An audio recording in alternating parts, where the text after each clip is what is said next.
Movers and grinders, welcome to Hank's Think Tank, covering the craziest and cringiest in MMA news for you guys, for you troopers and grinders, coming from the old schizophrenic MMA veteran from Korea, Hank the Tank. How's it going, troopers and grinders? I have once again dived into the think tank and scooped up a huge gallon of fish, a huge net worth full of juicy and delicious gossipy stories for you guys, but also a few serious ones, a few bad eggs here and there. More serious episode of Hank's Think Tank in moments during this show. So do be warned, viewer discretion is advised that Hank the Tank will be going into one particular story that is pretty serious. But the other is a lot of, what we usually have here on the Think Tank, which is gossip, which is crazy sparring footage, it's drama, it's back and forth on social media. So just enjoy the show. First half, and then second half, I'm gonna lay some truth on you and get a little serious. Let me know if you find it Hank the Tank. I will. I'll let you know, DJ Aiden. Thank you. Yeah, how's it going, everybody? Welcome to the show. Welcome to Hank's Think Tank. It's been a very rushed week for me, to be honest, guys, because I've just had a lot of stuff going on in my personal life with holidays and work and working on content for the tier list and then the news show recently. But I was able to assemble quite a few stories, maybe not as many as usual, but I was able to get some interesting ones. And I'll keep piling onto the list as we get towards the end of the stream, because I found some other stuff. But I'd say pretty slow week for the most part. A lot of some of the news that I was able to salvage were actually reported by a good friend of mine named Isha, who the host of the City Life Project YouTube channel. Make sure to go check that out. Fantastic source of fight companions and passion for the sport. But he released a story about something that happened a few weeks ago that is very severe and very much worth mentioning. So I'm going to be talking about that on the Think Tank today. But how is everybody tonight? Have you been enjoying your nights, your weeks, your Wednesdays, my dudes? And are you ready to hear some juicy stories from Hanky the Tankie? I hope so. Because I got some interesting ones. Oops. Yeah. Lots of irony in a lot of these news stories. And stuff that is worth mentioning, since it's probably going to have effects on stories in the future. DJ Aiden, One Direction fan, he says, I am excited. I'm very pleased to hear that, DJ Aiden. And we've also got some news from DJ Aiden before we start the show. He has made a new intro for SkateTank MMA. And I don't know if I'm exactly going to be completely on board with it. I'm going to take a look myself. And even though it pains me, or it's a very frightening prospect, I will investigate DJ Aiden's YouTube channel in search of this brand new intro for SkateTank MMA. So wish me luck, guys. Pray that I get out of DJ Aiden's YouTube channel alive. I think I'll be able to. I just might, but still a very dangerous venture. And we'll see if I make it out, man. The rabbit hole goes a long, long, long way down, troopers and grinders. But 5 minutes have passed, and we are ready for the first piece of Hank the Tank's MMA news for the week. News cycle. The undefeated, undisputed West Linn Oregon Gangster, Uncle Chael P. Sonnen, has been flooded with unwanted texts and phone calls from MMA fans who saw Chael's real-life phone number get leaked by Gilbert Burns in a since-deleted Twitter post as revenge for Chael saying that he thought Burns retired during an episode of Good Guy, Bad Guy with Daniel Cormier. Very petty reason to make a guy get a new phone, especially when you literally took off your gloves in the middle of the cage after getting schooled by Sean Brady, Gilbert Burns. Sort of implies a thing or two, but I digress. Oh, hey, Amberly Rose is in the think tank this time around. Good to see you, Amberly Rose. Welcome to the SkateTank Army once again. Oh, don't worry about it. People can join anytime, even while Hank the Tank is reciting the most recent piece of MMA news, like Walter Cronkite. Don't know if Chael and Burns have made up after this, and honestly, they shouldn't, given how dumb Burns' reasoning was to dox his number, but it's all good. Anyway, Chael didn't have what he pronounced as two-factor authentication. Just as well as he pronounces fighters' names, by the way, I guess. Alex Piera, Yuri Prokaska, double-factor authentication.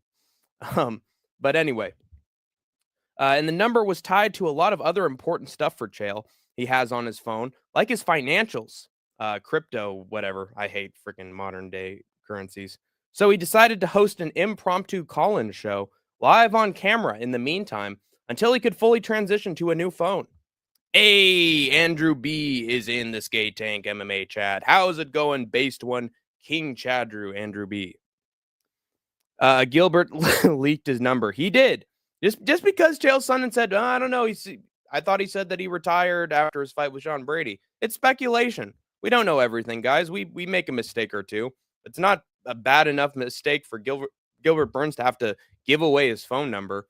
But then again, Chael also said on his video that, well, there was a time that Chad Mendes was going to fight Conor McGregor, and he gave me the cold shoulder, so I doxed his number. So, this is karma. This is karma for the bad guy. And he's probably right. If he did the same to Chad Mendes, turnabout's fair trade. So, fair play. I'm chill tonight. Are you? Where's No Chill, by the way? Hi, Andrew.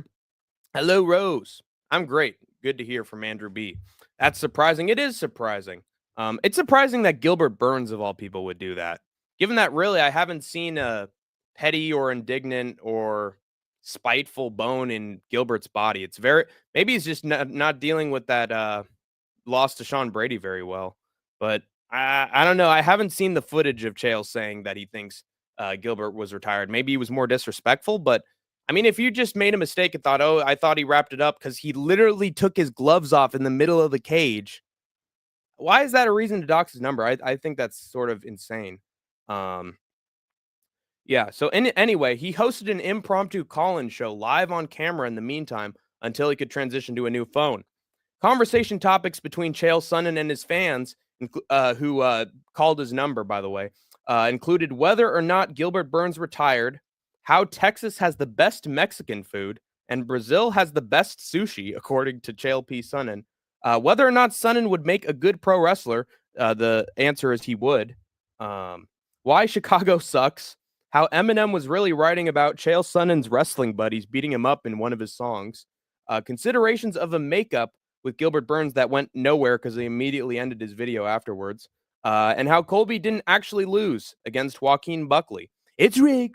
The whole thing's rigged.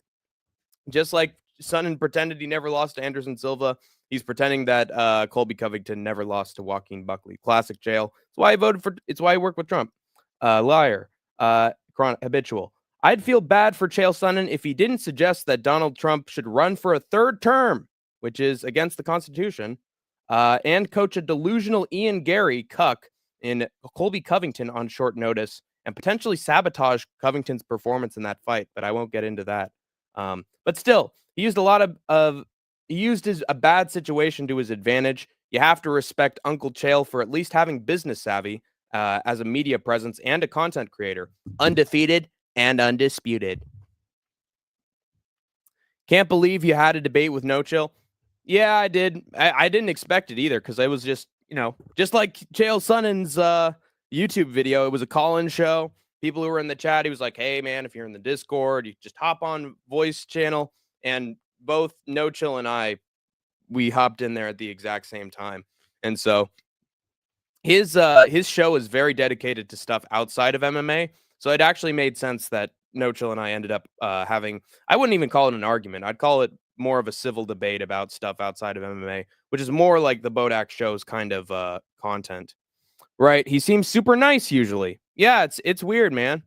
I just can't see why Burns would do that of all people, but I think he might be turning to the dark side after those Jack Della Maddalena and Brady losses. Like, people are very nice when they win or when they're making money as contenders, but when they start losing and they start to not feel like themselves, they start to not act like themselves. So that could be another reason.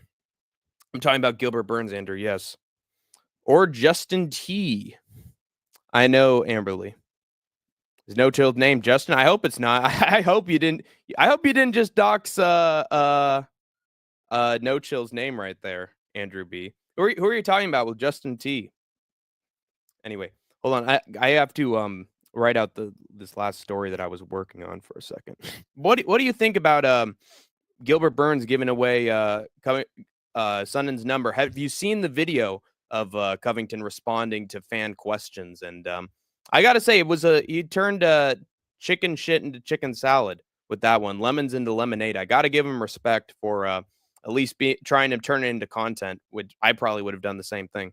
So not bad from Chael Sonnen. Every once in a while, you get a bit chunk of gold from the West Linn Gangster. Oh, Justin Trudeau, our president in Canada. Yeah. Yeah. Wait, how does that relate to Justin Trudeau, though? Do you talk about Justin Trudeau in your political conversations? How does that relate to what the Bodak show does? Oh, he talks about stuff outside of MMA. Yeah. He's a politician, right? You can tell Chael took it personally. Yeah, but at the same time, Chael also said, like, well, the thing about it is, I did the same thing. So, turnabout's fair play, and should I get him back, or should I make up with him? Like, it seems like Chael's emotions were all over the place. He didn't really know what to do. Also, he can't take it seriously enough to the point where, like, he's having call-ins from fans. He's talking about it. He's making it public knowledge. Like, if he took it personally, he probably wouldn't make a video about it, right? Gilbert and sometimes I talked about him. I see. Yeah. Well, yeah, the thing with Bodak's show is that it's very much politically, I wouldn't say politically, maybe like society, culture, video footage, stuff on Twitter, a lot of stuff outside of MMA as well. He talked about wrestling with me of all topics, so you never know what to expect with Bodak, but he's a good guy. Gilbert and Chael aren't friends anymore, I don't think. They shouldn't be. They shouldn't be with that kind of response from Gilbert. It's really out of left field. I'd never do that. Okay, Andrew. Yeah, it's funny how people that you expect to never do a certain thing in a million years are the first ballot candidates to do it. You think you know a guy? Yeah, you're right. Can I send your new intro? Not yet, but also I do want to say shout out to DJ Aiden. Shout out to DJ Aiden for making a brand new introduction to the Hank's Think Tank. So he has come up with a new intro for the channel. I'm going to take a look at it on DJ Aiden's YouTube channel, the godforsaken YouTube channel, and I will see in the barren wasteland, and I will see if we're up to snuff to replace Hank the Tank's own intro he has for the channel. But I highly doubt it. However, if it's any good, I might have it as an intermission during my fight companions. So we'll see. They are enemies. Yeah, it's a shame. Honestly, yeah, you'd expect it because Chael Sonnen is a little bit of a bigot, and Gilbert Burns is usually a pretty humble guy. But now it's the exact opposite. Now it looks like Gilbert Burns is becoming very sensitive, and Chael Sonnen's taking it on the chin. I'd never expect it. Hello, DJ, and hi, Smelly. Had to get those hellos from Amberly Rose in there, which is good.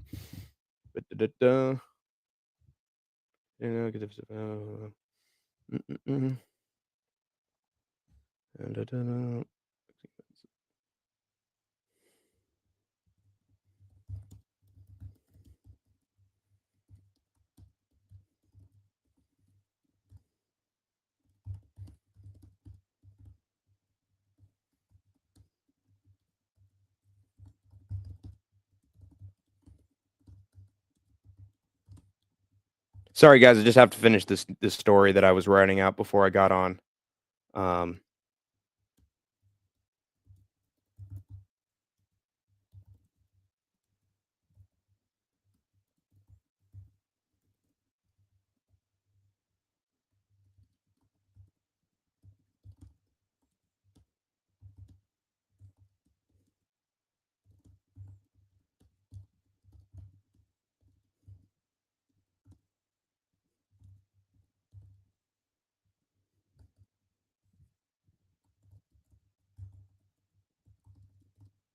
All right, there we go. All right, we're good. Hey, Emberly, Andrew, DJ. Special intro just for you or for Idaho? That's a good question. I'll have to look into it, or both. Probably for the podcast. Are you or Idaho or both? Yes, and DJ Aiden replies yes. That is I don't think that's a yes or no question, DJ, but I'm glad you gave an answer. I'm talking to Hank. I have no idea. Andrew B. DJ Aiden has let me know about it, though. Anyway, we get to our next. Actually, you know what? I'm going to do this live on air. I'm going to go check out DJ Aiden's video. This might get this stream blocked, ladies and gentlemen, but I'm going to go check out DJ Aiden's new video he has for the channel. DJ Aiden, One Direction fan. It's for content, guys. It's for content. So there he is.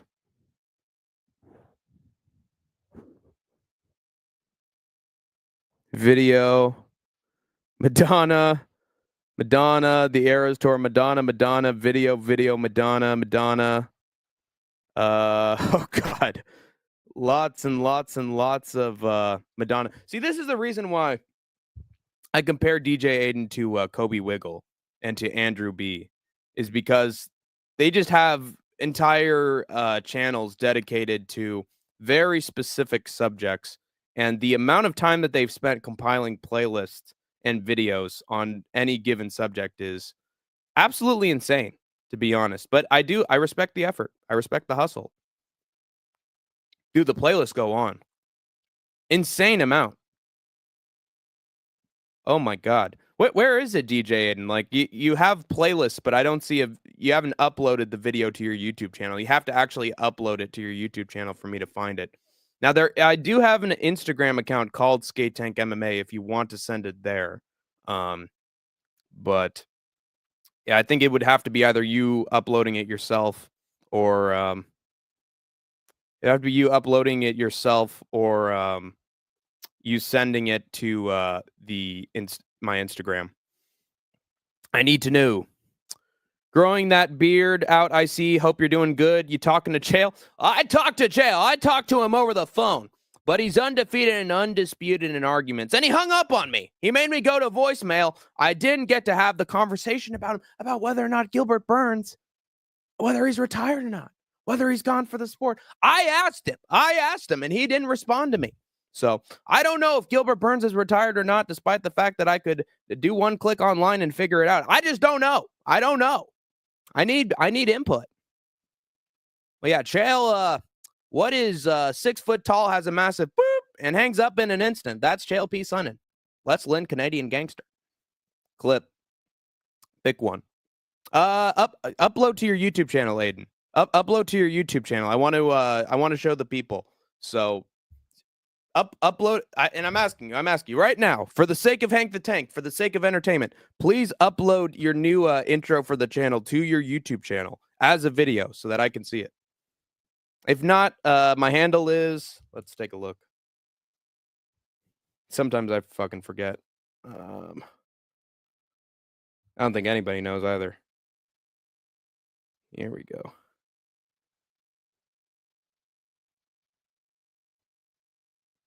Yeah, my Instagram is literally called SkateTank MMA.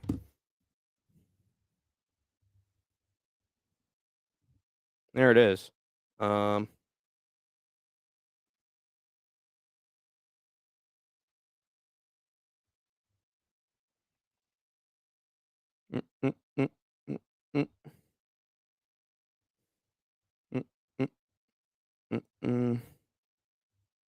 Oops. There we go. Yeah, it's literally called SkateTank MMA. Oh, or there's also one called that's another handle for it. But that's what I got. That's all I got, man. There you go. Hi, Jiggleballs. Pick one. Yeah, that IG or uploaded to your own channel. Yes, I do that most with DJ. Good job. Thoughts on you and Luigi having the same eyebrows?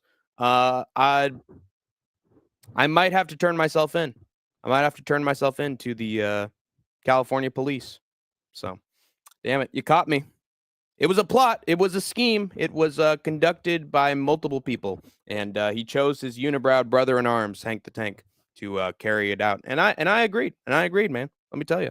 So I'm gonna have to turn myself in. You sound just like him. Oh, Wacky, I hope you're talking about Luigi from the Super Mario Brothers game. Wah! Yeah, that's the Luigi we're all talking about, right? Yeah, the death stare Luigi. Ooh, he's scary. He's a killer right there, man. That Luigi in Mario Kart. Did anyone accuse you of... No, they have not yet, but I think you might be the first, to be honest. DJ is the only one not with me. I hope that's a shame because I think you two are made for each other. Let me tell you. Yo, what is up, Larry? CTM. Welcome to SkateTank Army. Welcome to Hank's Think Tank. I just reported a story on Chael Sonnen. Gilbert Burns leaked his phone number and used it for content and got phone calls from fans of his for 51 minutes, like a fucking Canadian gangster. So there you go. And I'm gonna check DJ Aiden's YouTube channel one more time. Unless he... Nope. He did not upload the video yet. He's gonna have to let us know. So in the future, DJ Aiden, you'll have to send it to me somehow. Anyway. Moving on. I'll play it out. Yeah. I'm Luigi from the Super Mario Brothers game, Nintendo 64. Actually, he wasn't even in that game. Super Mario Brothers, the first one from the Nintendo, yeah. Luigi's Mansion, yeah. And the Mario Brothers got fucked up the game. They got themselves plugged down the drain with Koopas and Troopas and all kinds of boozers. Got full of weight on the brothers. Hey, paisanos, it's the Super Mario Brothers Super Show.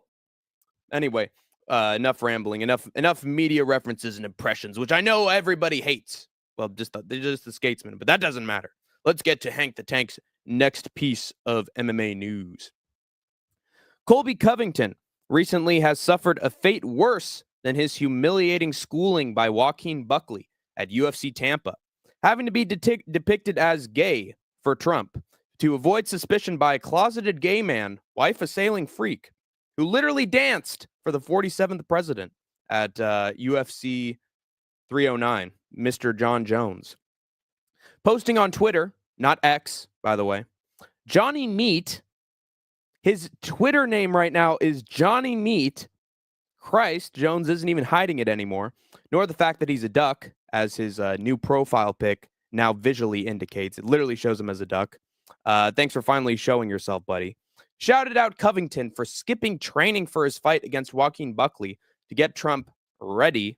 And let me be perfectly clear. He did not have actual relations with that fighter. Just the female rape victims. Jones then competed for DJT's affections in the tweet, saying that at least Trump got to see him win a fight live. Major male UFC fighters' devout obsession with this particular politician is starting to reach an absurd and very unhealthy degree, troopers and grinders.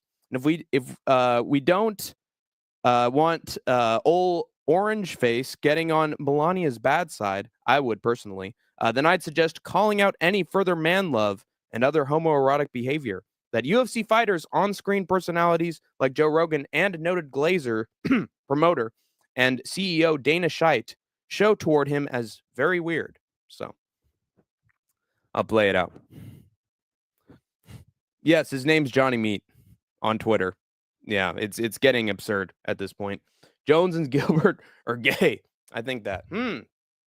Why Gilbert, though? It's definitely gay what Gilbert did to Chael Sonnen, but yeah, we know about Jones. We know about his tendencies. But then finishing up my news story.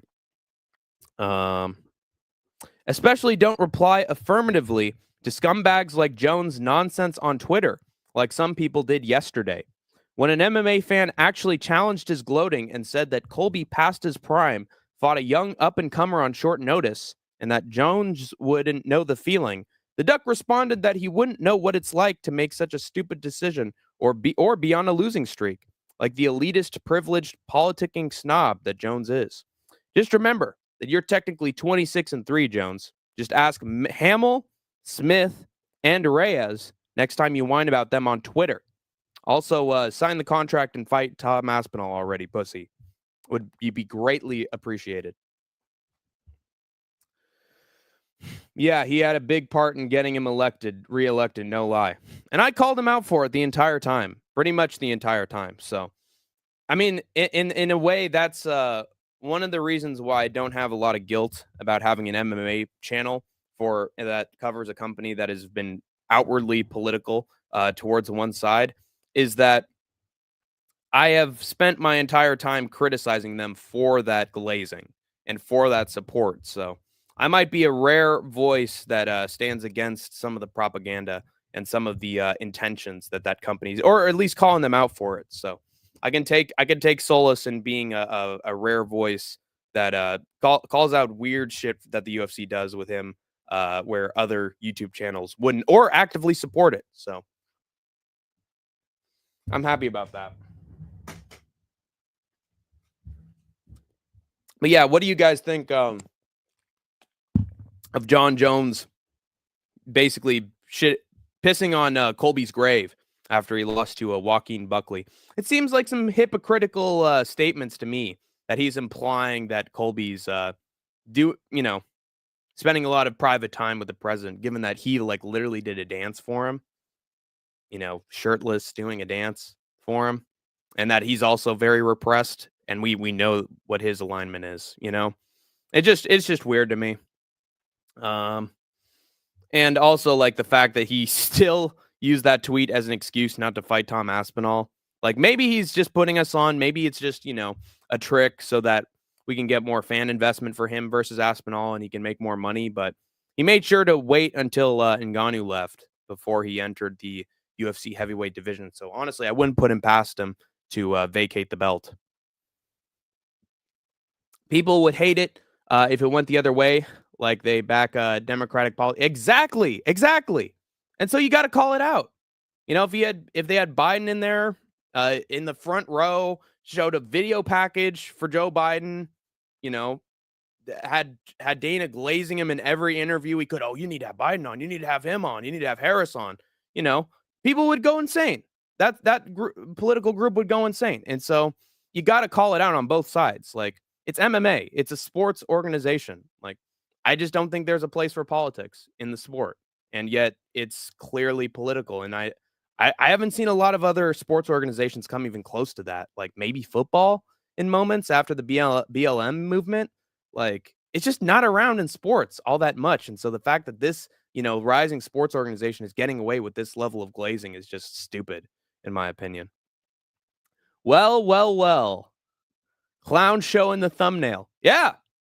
Hey, Clown Show MMA. He had a call-in show. His name was Chael P. Sonnen. He wasn't exactly a clown show, but after that performance by Colby Covington, he was definitely a clown show. Clown show Chael Sonnen. So I don't know. I thought a clown doing a call-in show was a great substitute for Chael Sonnen. I thought it made sense. Also, he's pretty much dead, so he needs a replacement, and that replacement is Chael Sonnen. John hates Colby. He's petty. Well, to be fair a little bit, just a smidge to Jon Jones, Colby Covington during an interview with MMA Guru said that Jon Jones, back in their college days, when they were training together, Jones would have some very interesting vibes about him. And when they were wrestling, he would reach for certain areas, or they would have very sensitive kinds of training. At least that's what Colby said. That's what Colby implied about Jones. Was that a Freudian slip right there? But maybe it's wrong. Maybe he's just, jumping on the hype of MMA Guru exposing Jones as having that specific sexual bent. But if he's being honest about what Jones was doing back in the day, I know that Jones would want to, get that story off of him and back onto Colby. And so now he's framing Colby as that instead. It's like, the pot calling the kettle black, or projecting onto Colby all his little insecurities. Colby talking about people that aren't in his weight class is weird. Yeah, but it's Jon Jones at the same time. And it's also, he's doing an interview for a YouTube channel that actively despises Jones. And Guru brought up the question about Jones. He mentioned his name first. So I think Colby was just going on with the narrative that he had about Jones, which isn't entirely his fault.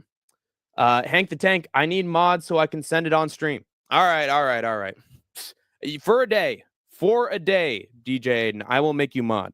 But I I'm sorry, DJ, but I can't let you be mod for too long because you're new. You're new to the channel. At least that's my excuse anyway. But all right, I'll do it. I'll do it live on stream. I will make you mod for a day, DJ Aiden. I will give you this opportunity. I hope it's nothing copyright, by the way. I really hope. I'm going to scan it for any copyright material before I show this thing. We are doing it. We are doing it, folks. All right. Yes, there it is. DJ Aiden as a mod. God help us all, ladies and gentlemen. There we go. But DJ Aiden's a legend. DJ Aiden is a legend. He got his own birthday stream, you understand. DJ fucking Aiden. Let's go, dude. There he is. All right. Refresh the page, DJ, and I have made you a mod. You are a mod right now, so you can share the link if you want. And Hank the Tank will take a look at it before I show it to everybody. This is true. All other sports are pro LGBT and BLM, which is inherently left wing. That is true. That is true. Do they show video packages about that as well? That is my question, because I've seen it on like fields. I've seen it on the floors of the arenas, but I haven't seen it in like full on video packages or having specific like politicians on there. UFC might be a little more outward about it, but yeah, both sports, other sports and UFC do very similar things. I'm just calling out what I see in the UFC. What is good in the hood? I'm doing all right, Shiloh Primetime. John grabbed Colby. He did. Yeah, taken after him in all the worst ways. Freudian slip. He sure did. Would you rather be slandered as that or gay or banging 300 plus land whales? I'd be slandered as that. I mean, I have been already. I have been already. That's nothing new. So the option A, since it's happened already. I wouldn't want to be arrested for bestiality. Land ho! And yo, Conor McGregor's ho! All right, here we go. Here's the clip. Let's take a look at this. I'm gonna mute it at first, but then I'll get back to you on what I see. All right, what do you have for me here, DJ Aiden? What do you have for me here? I hope it's nothing disturbing.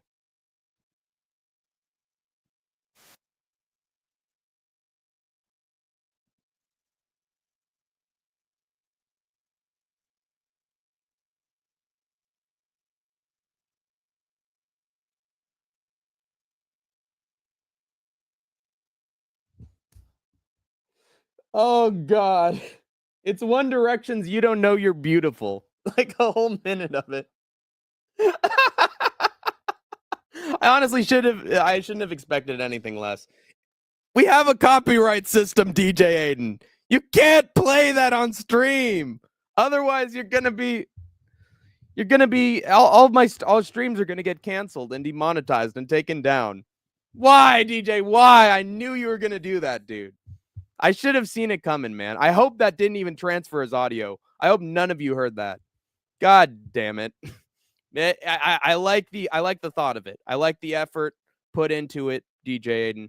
I appreciate that you tried. But unfortunately, with YouTube copyright law, I can't have that as an intro. And also, it's just very specifically One Direction. It has nothing to do with the channel, DJ Aiden. It's just One Direction. But I appreciate that you put in the thought. Overweight women are like mopeds. They're fun to, but you don't want your buddies to see you on one. Fat bottom girls, they make that rock and roll go round. Yes, sir.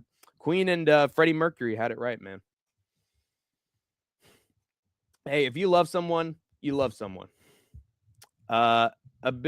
Apologies, any ladies in the chat for that terrible joke. Not bad. Doo-doo. That was doo-doo. Sorry. It's all right, DJ. Thank you for trying. Where's my money, DJ Aiden? I don't appreciate anything you do, Aiden. Wow.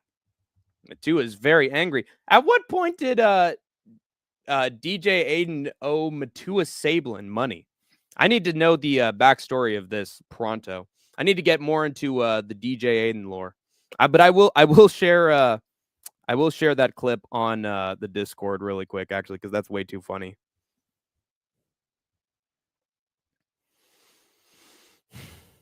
The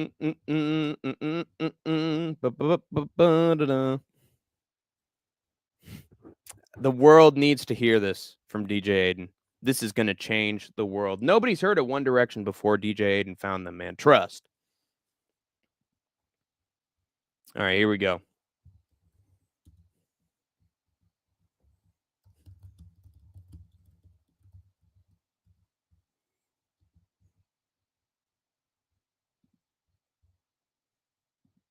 What? Oh, God damn it. Wait. Let me try something else. Happy entrails to you. Oh, God. Almost there, guys. Hold on 1 second. And then we'll get to Hank's next piece of MMA news, by the way, because this stream is falling to pieces. It's going in a completely opposite direction to everything I had. All right. Let's share this. The world needs to see this. There we go. It is uploaded, guys. It is uploaded. Yes, sir. All right, let's take a look at the comments before we get to Hank's next piece of MMA news. Sharing the cord. Huzzah. Hello to followers of the DJ Aiden Colt. We're not worthy. We're not worthy of One Direction. Yes, sir.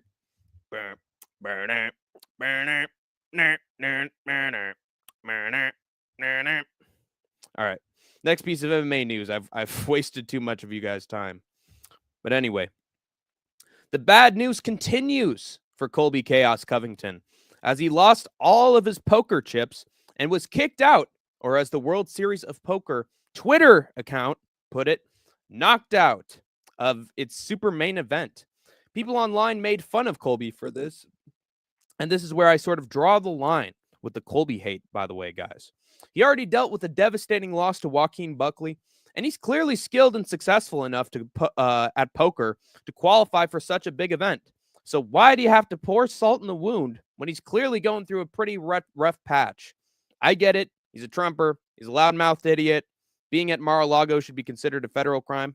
Just my view. I know. But dealing with losses is hard for everybody. So don't just join the bully and Jon Jones, who's shitting on another fighter because he made his allegedly inappropriate behavior during college public knowledge. Have some sympathy for your fellow humans, SkateTank Army, even when it's very hard to. So there you go. Oh, God. Jesus, story and Talmud send to no chill. Oh, no. No. Now I have to take a look at this. I have to. Okay, my phone's dying. Well, if you are heading out, it is good to see you, Amberly Rose, and I hope you have a great rest of your night. Thank you for tuning in to Hank's Think Tank. Appreciate you. Well, now let's look at what DJ Aiden has shared once again in Hank's Think Tank. Let's take a look at the brand new monstrosity from DJ Aiden.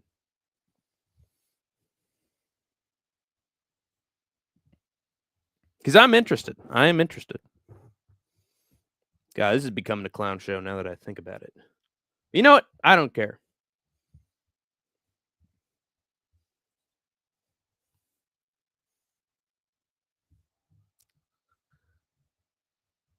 Ah, nice. 5 Kicks FM 90.7 replay Kangaroo Island Community Broadcasters Incorporated. Podcasting take up to 10 days before they appear in this list. Mini mix with DJ Aiden. Holy shit. 29 minutes, 32 minutes, 29 minutes and 53 seconds, 35 minutes. That's like a combined 2 hour, 3 hour, 3 hours and 30 minutes, probably even more, probably 4 hours of DJ Aiden chatting on a radio show. I'm keeping this. I'm absolutely keeping this. I have to listen to DJ Aiden talk about One Direction for 4 whole hours. That is absolutely insane. Holy crap. Yeah, that's a New Testament right there. Jesus Story and Talmud is absolutely right. This is the Bible of DJ Aiden. This is his scripture right here.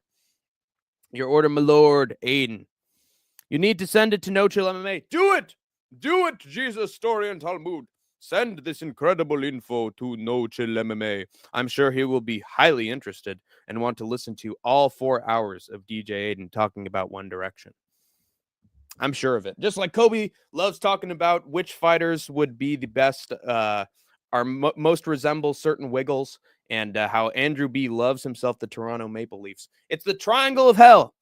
Triangle of unrelated to MMA hell. But you know what? We're all in for it because we love the holy trinity of DJ Aiden, Andrew B, and Kobe Wiggle. So there you have it, troopers and grinders. All right, on to my next piece of MMA news. This one's a little tougher. Actually, yeah, I'm gonna go through with it. I'm gonna read it. In very serious news, a 33-year-old MMA fighter and Edmonton native named Trakan Dosua died shortly after winning a fight at a charity MMA event hosted by Ultra MMA in Alberta, Canada. This was a few weeks ago. He was visually unsteady soon after his win at the charity event and had to be escorted by staff out of the cage. He had to wait 40 minutes for a medical team to arrive and later died in a local hospital. Circumstances following his death have slowly been looked into and revealed by Alberta police and news organizations after great pressure from fans with knowledge of what transpired. It took him 40 minutes to get him to a hospital. And it took like a few days for news organizations to report on it and for police to investigate, which is just insane. Apparently, Ultra MMA's event required the fighters to make weight the same day of their fight, which is insanely dangerous given that fighters have died just trying to make weight on any given day, much less compete in a severely dehydrated and physically compromised state. We are witnessing the very brand new testament of King Aiden. That is true. But continuing on, the slowness and ineffectiveness of the medical staff also seems like a major reason that this happened, which, by the way, was privately rented out, the medical staff, by the Ultra MMA promotion, not the organization usually running MMA events where the incident took place. By the way, shout out to Isha from the City Life Project for making this news story apparent. Apparent enough for me to view it and talk about it here as well for new viewers.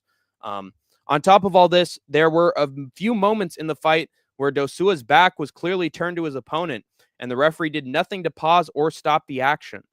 Also, the UK-based promotion Ultra MMA had rented out Chief Enoch Recreation Center, which was located in a zone designated for the First Nations, an indigenous group in Alberta, Canada. So there was very little that the provincial government could have done to regulate or look into the event beforehand while it was on native lands. For a second, I read that as Aiden talking about the Talmud. Yeah. But the comment scene behind.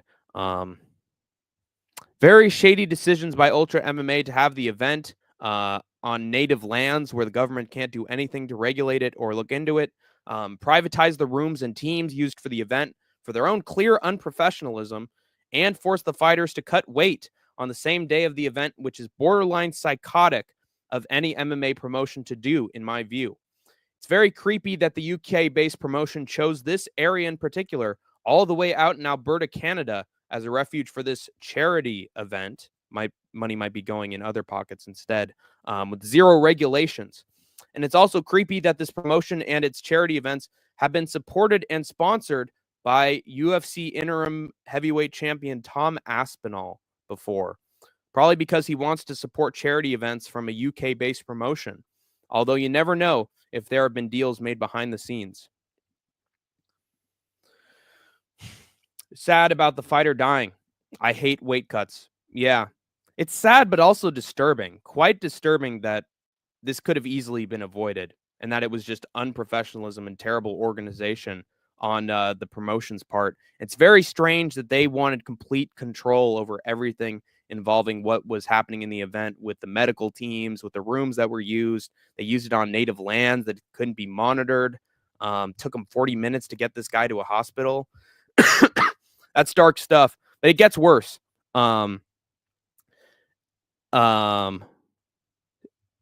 It's creepy that this promotion and its charity events have been supported and sponsored by Tom Aspinall, probably because he wants to support charity events from a UK-based promotion. It's probably he probably has good intentions, although you would never know if there have been deals made behind the scenes. It's definitely strange that Tom kept promoting these charity events, though, when Ultra MMA has had fighters die at their events before, at boxing events in the same region hosted by the promotion. And there was a guy who had died at an Ultra MMA boxing event. Yeah. What was his name? Well, let me look at this again, because this is why I had to write out the story.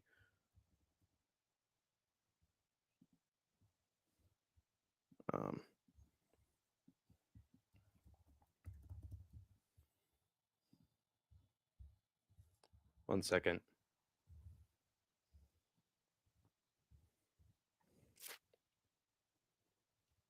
Yeah, what was his name? Crap. I'm trying to find the website I got this from.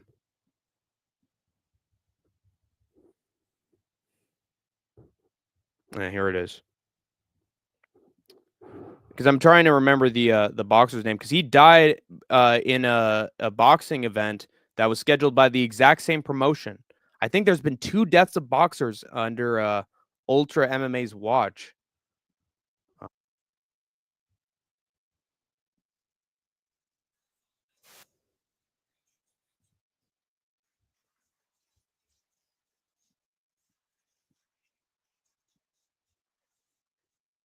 Tim Hague. That was who died at the boxing event. Yes, Canadian mixed martial artist. Fought for the UFC when? Topology.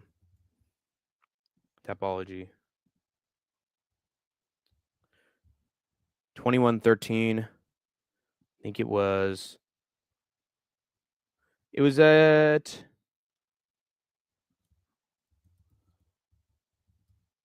in 2011. He fought for the promotion in 2011, Tim Hague, and then he competed in lots of like localized Alberta events. Yeah. And he died at a boxing event that was hosted in the same spot. Let me look at this one more time.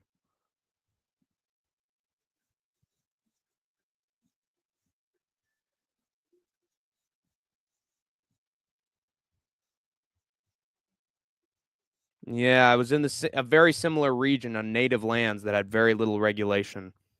So it seems like this promotion, this shady ass promotion, has blood on its hands, and it has not been researched into whatsoever, which is weird. Tom is worse than Jones outside the ring. I don't know about that. John never killed anyone. Let's not jump to conclusions there. He didn't get anybody killed. He did shout out the charity event that had this happen, but I don't know if it was like a direct cause of that. I'm sure Jones has gotten other people killed inadvertently as well, or at least he's intentionally tried to kill someone. But yeah, Tom, he supported the event probably for charity, but I don't know. Blame fighters for cutting all that weight.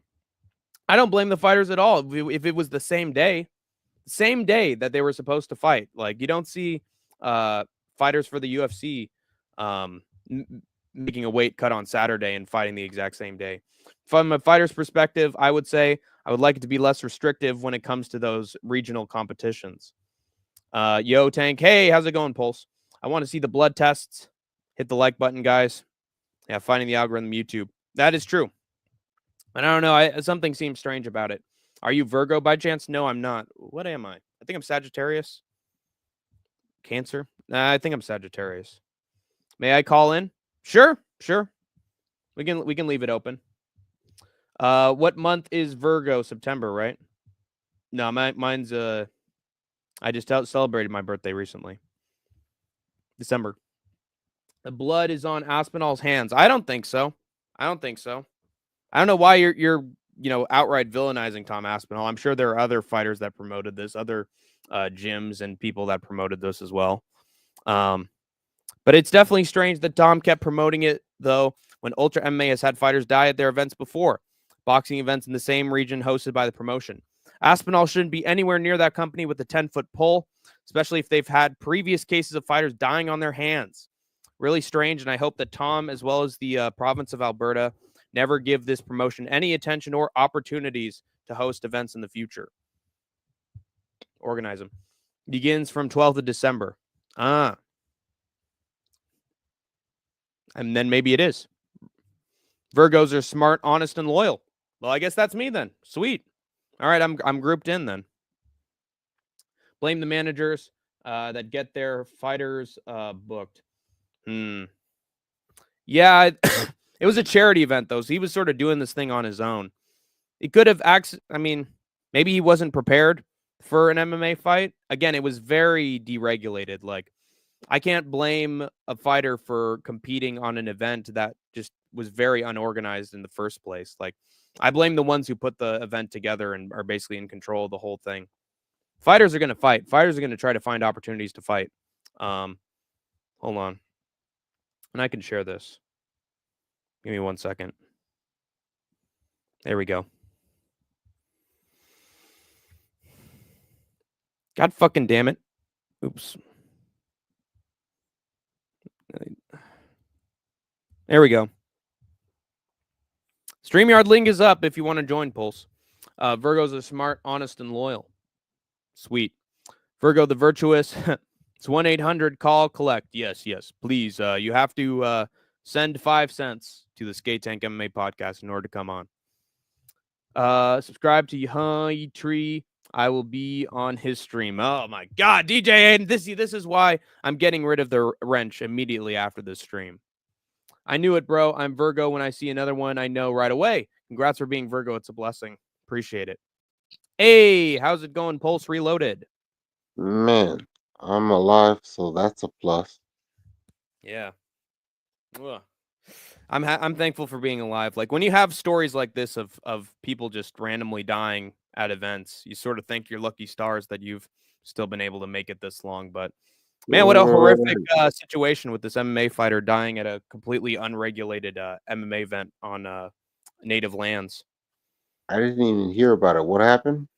So basically, a couple weeks ago, my good friend Isha of the City Life Project reported on this story today. And it's very important that it gets spread around. There was this fighter. What was his name? It was Trokon Dosua. He was an MMA fighter who contributed or competed at this charity event, this MMA charity event of, this night of fights for charity, apparently, that was hosted by this company named Ultra MMA. It took place in Alberta, Canada, but it was like scheduled for a sports center on native lands where it had no regulation from the provincial government. The MMA promotion had complete control over the teams that were used, how fighters cut weight, and it was the day of the event, how their medical teams worked, what rooms to use, what referees to use. And this fighter Trukon competed on it. And after he won his fight, he was on wobbly legs. He collapsed. And then it took him 40 minutes to get him to a hospital, and he died at the hospital. So the fighter at an amateur event just died during a fight. And it's just, I blame the weight cut that they had to do the exact same day of the event. Like, you could get completely dehydrated, reduce your body down to nothing, and then you have to compete like a few hours later. It's crazy. And so there's just a lot of unregulated activities with the event. And I think it resulted in a fighter getting killed. And also, on top of that, Tom Aspinall supported the event like a month before it happened. So, and he's done it before. And that the fact that he's done it before and there haven't been deaths at the event before makes me think that it wasn't like, oh, he knew that this was dangerous and he still, supported it. I think Aspinall, sort of like Hamzat when he supported that crypto scam, like he had no idea that what its activities were. He just supported it sort of blindly. I see that the same thing with Tom Aspinall. It may be good intentions, but like just unaware. Um, but yeah, he supported in the When future you because it when now you has say blood on its hands. when you say support, you mean promoted? He promoted it? Mm-hmm. On his social media handles, on Twitter or no Instagram. Yeah, he shouted it out like a few weeks before it happened. Man, So it's just weird. I don't know if it was a decision by his gym. I think he shouted it out like last year in November or December. So maybe he was trying to make it a tradition because it was a charity event. But at the same time, like you have to look into this stuff, man, because the weird stuff on top is that um Ultra MMA has been responsible for deaths before at boxing events. There have been boxers in the same area that have died in the ring. And so when you say charity, you mean these fighters were not getting paid? I don't think so, dude. I think it Oh was for my god. charity. I don't know. It's so weird. Like I know the extent of what I know about it. Apparently, it was for charity. I didn't know that the fighters were getting paid. I'd hope that they'd get paid, even just a little bit, because they're losing brain cells and life and limb. But Yeah, see, that's the thing. That's like, I know fans will heckle athletes at sporting events. It's a thing that happens. But mhm, I gotta say, it really bugs me when I see anybody talk shit about any fighter in any combat sport, especially, I mean, especially combat sports, because when you think about it, like they're willingly risking their lives for our entertainment. exactly. So, Yeah. yeah, I that's why I get sort of angry sometimes when people are like bad mouthing a fighter as they're losing. Like they're suffering on top of it, man. Now you got to right. sort of kick them while they're down, or tap dance on the grave. Like these people Well, are yeah, getting hurt, like legit injuries. It's like calling like Bisping a bum when he loses his eye after Belfort knocks him out. You know? no, what it's like, whenever Caleb Plant fought David Benavidez, Hmm. on his way out of the ring, some fan said something to him, and he he like motioned like he was about to go after the fan, but then his people like grabbed him and like have him walking down the tunnel. This is after he lost the fight, Hmm. and it's so stupid because it's like that if he were to see Caleb Plant on the street, he wouldn't say that to him. No, he wouldn't. But you could almost look at being a fan at like a sports show as being very similar to like being at a keyboard on like an online discussion board where it's like, yeah, there'd be the normal me that sees someone on the street and would be kind and professional and not say anything and try to be sensitive to other people. And then there's me at a sports show who's letting loose, who's being myself, who's yelling, who's screaming, who gets to just act as rowdy as I want. And I wouldn't say this about a fighter in person, but now that I see him in the cage right in front of me and I've been yelling the whole show, yeah, I'm going to make fun of him. He's an idiot and he made all these mistakes and he deserved it. And, I'm behind the guardrail and he can't get me. That there was literally a story I saw recently and I reported it of Merab Dvalishvili. He was like leaving UFC 310 with Aljamain Sterling, and literally a member of Islam Makhachev's team started bad mouthing Merab right next to him, and then grabbed his shoulder and got into a scuffle with him because he felt like he was protected by Islam's team or Umar Nurmagomedov's team, and just felt like he could do whatever he wanted and start a provocation. Oh yeah, they'll be really happy at me for this, and the security's gonna pry him off of me, and I can just get away with whatever I want. And with Armin, a fan badmouthed him and put his hand on Armin's shoulder and tried to exchange with him too. So when you're Yeah, an but MMA see, fan at a sports arena, like sometimes you just feel like you have free range, and all that so morality and what you've built up is just thrown out the window.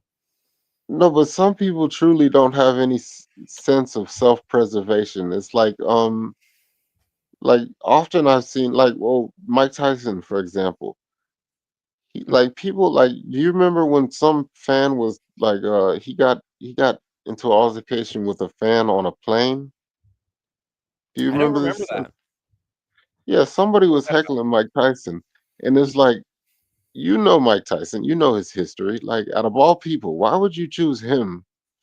You know what he does. You know what he's capable of. Was that when he was in his prime or when he was sort of getting up No, there? no, he was retired, but even still, it's Yeah, like, see, that's part of it. He's like, oh yeah, he's retired. Yeah, he's a stage show performer. He hasn't been in the ring in forever. He can't do anything to me. Now that I'm young and he's old, I can just badmouth him. Like it's all about trying to assert dominance and trying to, get one up on somebody that, you're jealous of, or someone who's What is more notable than you. And now you want to feel like you're all tough. no, but like, what is the end game? What is the ultimate plan of somebody? Is that like a trophy for them to be like, yeah, I heckled Mike Tyson? In a way, like my dad had and actually, by the way, I got to read through some comments first before Go we for keep it. on going. Hell yeah! Oh shit! Got a graph head. Don't forget to blame Tom Aspinall. Now, based on what I told you about this story, Pulse, should people blame Tom Aspinall for this? For promoting, no, not necessarily, but I mean, he like he's not psychic. He didn't know this was gonna happen, you Exactly. know. Yeah. Yeah. I think that's a little ridiculous to put sole blame on one person. Now, Isha did put Tom Aspinall in his thumbnail. And I feel like a little bit of that is like, oh, Tom Aspinall's associated with the news story. So then people's eyes are going to be drawn to it a little bit.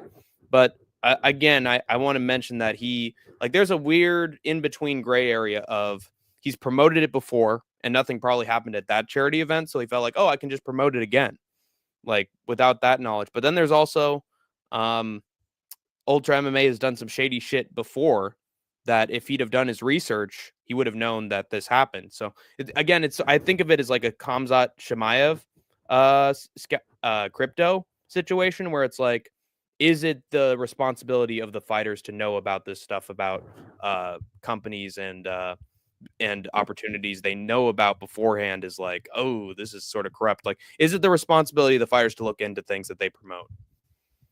Perhaps, but no, but just this is my thing, right? In terms of like combat fighters in particular, like there was an incident when Kevin, you know Kevin Holland, right? Yes.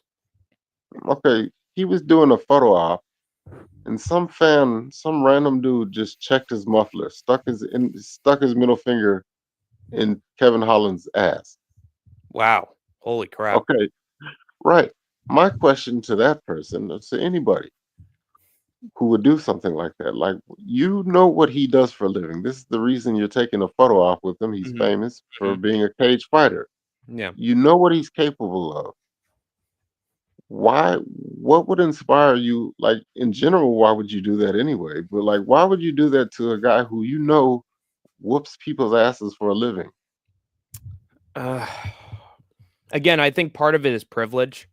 Like if someone's getting into a scuffle with Mike Tyson on a big plane, probably in coach, probably in like first class seats, like I gotta assume that some of these fans that are doing this shit have the money. They have money.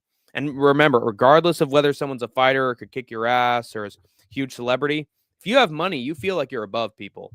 And I think there is a certain sense that, hey, this guy is maybe a notable fighter in the cage, but he's fighting for my entertainment because I bought these expensive ass tickets and I'm above him, so I get to see him get the shit beaten out of him.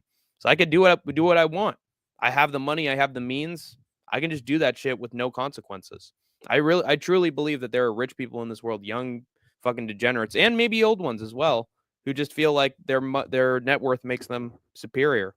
And also like if you're just a troll whose life is solely based on attending sports events and just crashing out and having parties and living the high life, then you do crazy shit at parties. And if life No, is a but party see, for these people, then they're doing shit at these events and feel like they can do whatever. And the security is going to back me up, is going to protect me from this fighter, and I'm not going to have any consequences. That's my theory. okay. Well, so here's the thing, right? Like, I know why there are trolls online. Like, we get that, especially if somebody doesn't have a profile pic and Hmm. they're just randomly trolling somebody online. I get that. Like, I don't think it's right, but I understand you have a certain anonymity. It's like I can say whatever I want to you online because you can't seek me out. Hmm. But in real life, it's a different story. Why would you troll somebody who is a professional fighter? Are you just assuming that, well, he's going to show restraint because he doesn't want to get sued or something like that? That's part of it. And again, like it's just a feeling of power and privilege, in my opinion. I feel like money trumps everything in this land of milk and honey. Um, and I just think there are people with massive egos in today's day and age, especially. I think we're living in a more inequitable society where the top 1% has a lot of privileges, and sports events are starting to become more and more expensive and more fine tuned towards the rich. I just think that it's a sign of privilege or unchecked privilege and debauchery. Um, and I don't know. I feel like just because we now live in an age where people are bastards online, but therefore they're great in real life. Like I think we're forgetting that people used to be assholes in real life, outward in public, long before the internet existed. And so I'm not just going to assume that everyone's going to be Mr. Goody Two Shoes in real life and be bastards online. I'm sure there are people who are bastards in real life and online. So again, I wouldn't put it past people, especially like in MMA, and that has its own culture and its own very like hyper masculine kind of culture that's about asserting dominance, about proving that you're the best, about being better. Like I feel like there are probably some fans that take that to heart and feel like they could be better than certain fighters. There are fans who have become fighters based on watching other fighters in the sport. So I could see Y- fans like trying to get one up on the fighters as well. I'll just say this, right? Like I don't under there's a lot of things I don't understand about life, but And we never it's will. just yeah, but like honestly, I really don't even understand why there's even conflict in life. Like you know, you know, I know it's crazy to think that we could just live in a perfect utopian society constantly, but like when you really think about it, there's an abundance of money out here. Hmm. There's It's not being like distributed though, not equally. sure, We, but we we like have enough money in this country to make it a great place, but I think there are certain sections of our society that and politics who want to keep that money hidden or keep that money in certain hands. are you familiar with what they call the seven deadly sins? Yes, and it's in the Bible, right? Or it's in Sure. Christianity's teachings. Well, among them, the ones that you're aware about, what is the worst in your opinion? Could you list them for me? By the way, I'm going to go through some comments really quick. They're probably piling up. How soon after the fight did he pass? Do you know? It took him 40 minutes for him to get to the hospital. They did say that he was in good condition and that whatever he had when he was at the hospital wasn't serious, and then he died soon after. They didn't even say like how long he was in the hospital, which makes it sort of weird as well. We'll never let Aspinall forget. That is true. I would recommend that people in this chat, if they see anything involving Tom Aspinall shouting out anything, not even Ultra MMA, just shouting out something in general, say you need to stop shouting out Ultra MMA after this happened. You need to check who you're sponsoring and who you're supporting on social media. I say that, like, go to Tom Aspinall's Insta, and if you see him shouting out anything, just tell him don't shout out Ultra MMA anymore. It's bad. Someone died at an event. Why not just fight at a heavier weight class, though? I don't know. I don't know why there were weight cuts for a charity event where it's like probably a tournament format. Like, don't have weight cuts. Tom shouted the death out. No, he didn't. Tom is MMA is poor man's sport compared to boxing. Paycheck is too low for that risky venture. I am in 100% agreement with that. MMA, I wouldn't say it's as brutal as boxing because you get knocked down and you get put out just like that. Whereas in boxing, you get knocked down over and over again. And for that reason, there are more uh, athletes who have died in boxing than in MMA. But at the same time, yeah, you're fighting for peanuts in MMA if you're not in the UFC. So you shouldn't be signing up for charity events to fight. But there's always going to be people knocking on the door and looking for opportunities, and that's just a fact. Jesus, shouldn't he be dead? Two smelly fingers. Can you please leave a comment on blah blah blah blah blah? DJ Aiden. I'm gonna get rid of that wrench. I'm sorry, Pulse. I got to get rid of that wrench from DJ Aiden. He's using his powers willy nilly, my friend. There, there is many Jesuses, Matua. Yeah, there's a lot of Jesuses out there. DJ Aiden. Men are talking. Be quiet. Nice counter response. Oh, okay. Wow. Matua. Speaking of asserting dominance, yikes from Matua Sablin. Okay, that's very interesting. You got to be wrong in the head or just stupid to accept a fight with weigh-in day in the same day as fight day and for no pay. Well, they probably had a good amount of fights. I remember No, it was scheduled for like 13 fights. Can you believe that? That card had 13 fights scheduled for it. So that means there were 26 people who all had a weight cut on the exact same day that they fought. So the man who died was not just an oddity or an outlier. He was part of an overall event. Yeah, I remember that. Sniff knows about it. Wow. People forget, man. Oh, God. United MMA. Virgos always tries to give the best advice. Healthy food, cleanliness. They don't like rudeness, play around, it's too long, blah, blah, blah. That's what she said. Nice. Pedro Hizel.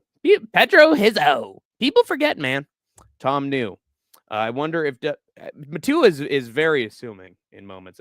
He, by the way, there was a moment where Alex Pereira was wearing like a leopard print jacket or vest to his fight press conference media day against Khalil Roundtree, and Matua said, "Dude, Alex Pereira looks like an actual predator," and like just said he looked like one, and with like no other context than he wore a suit that had leopard print, and like I don't know, there's just moments where Matua judges someone's character very abruptly.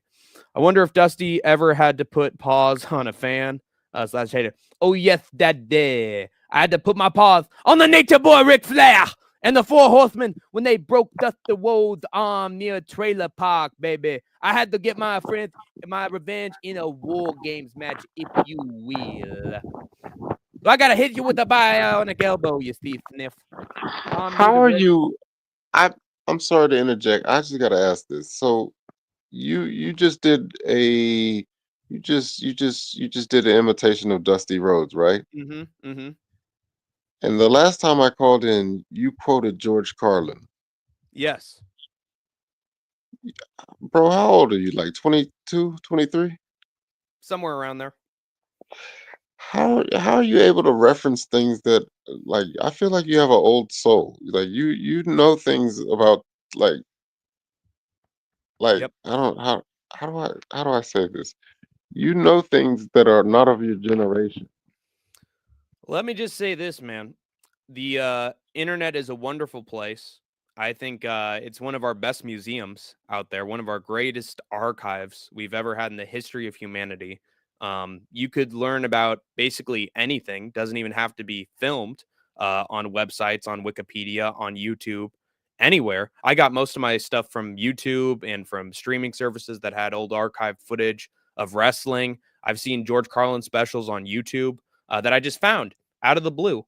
And YouTube has too many rabbit holes for me not to be an old soul, honestly. Like there were moments that I was able to find like old Betty Boop cartoons and old songs from Cab Calloway from like the 1920s, 1930s. And I sang them once when I was part of like this summer job when I was really young.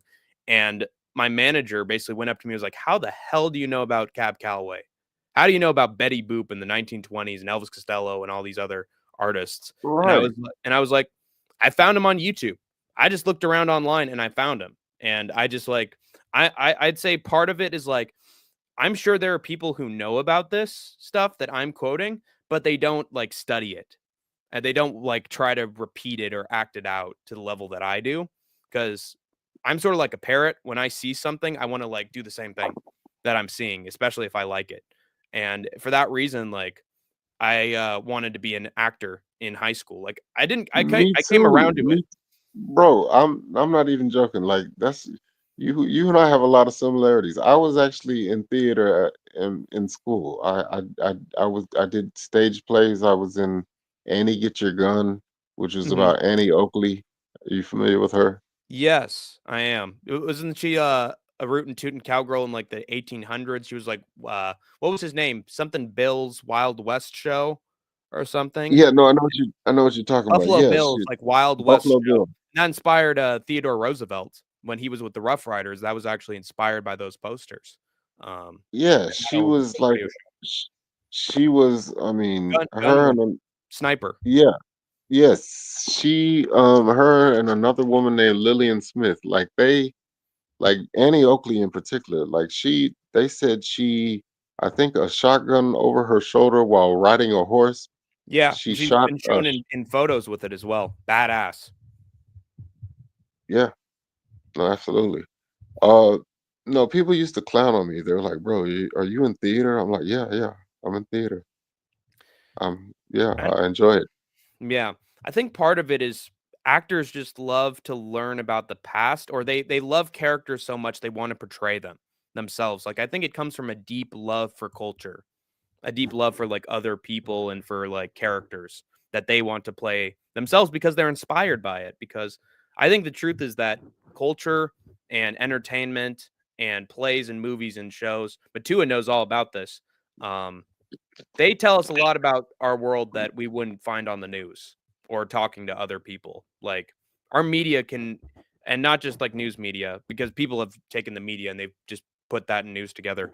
Media can teach us a lot about things we otherwise wouldn't know. And depending on your passion and investment in that form of media, I think that that dictates how a lot of people become actors. Because when I've been in drama clubs, when I've been in classes, theater classes, I've just seen kids like recite songs over and over and over and over again. And they just like, oh, I love this song. And they just sing it out.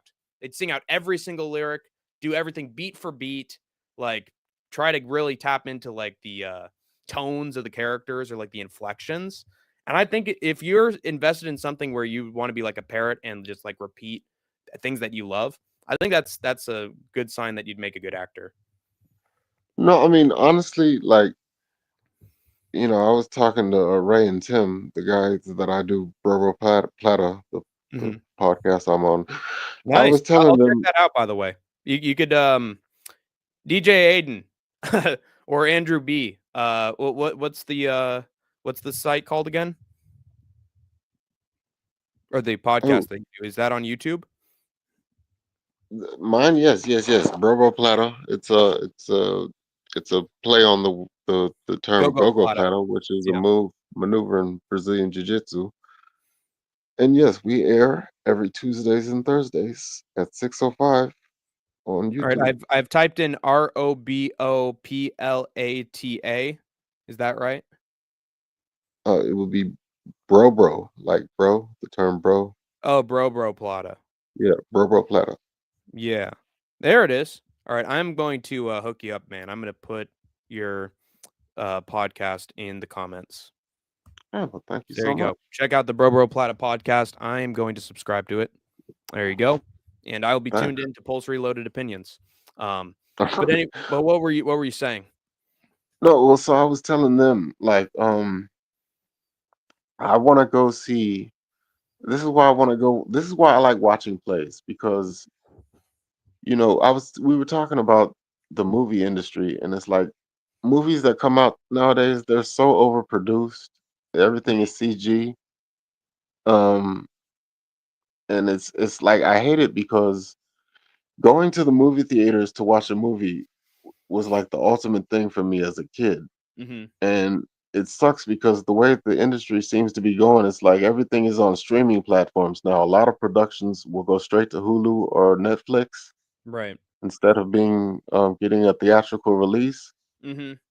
which to me sucks because you know the There's nothing like movies, being there in the venue live watching a movie. right, I agree. right. But that's why I like stage plays because getting to witness people acting live in person, there's nothing like it. If I encourage anybody who's never been, I encourage you to go. Like it really is. It's the shit. Absolutely. Yeah. It's often a once in a lifetime experience and you really feel like you're there on the stage with the characters. Like it's a more visceral feeling compared to sitting in a, nice seat with popcorn and drinks and having your 3D glasses on, leaning back in a chair and watching a movie. Be sitting there and just sitting still and listening to someone on stage, you can audibly like hear from farther away. I think it's just a more sensitive feeling, or you feel like you're hearing the words better, or feel like it's affecting you more. I don't know how to describe it. Like it's a feeling of reality when you're listening to It, a real person on stage talking. Makes you feel no, it it more. really exactly. No, it really is. But the thing is, see, Ray and Tim, aside from podcasting, they also have like regular ass jobs. But also, what they do is they are stand up comedians by trade, Hmm. Yeah. and people have told me in my life that I'm funny, right? Like Hmm. that I'm a funny person, and I think I'm funny in pockets, in spurts. Right. But I told them I could never do what they do because I just don't have. Even though I think I'm funny, and people have told me I'm funny, if I would actually go up on stage and tell a joke that did not go over, it You'd would be ruin me, devastated. man. Yeah. Like I that's why I like I commend anybody who has the balls to go up there and do it. Because but they told me they're like, well, that's gonna happen. Like no matter what, nobody goes up there their first time and just kills. Yeah. So you should There's a expect. lot of bombs. Even the greatest stand-up comedians of all time have had shows that have completely bombed or where they felt embarrassed by it. Bill Burr, um who was his friend again? Who he passed away like Oh, a few years ago.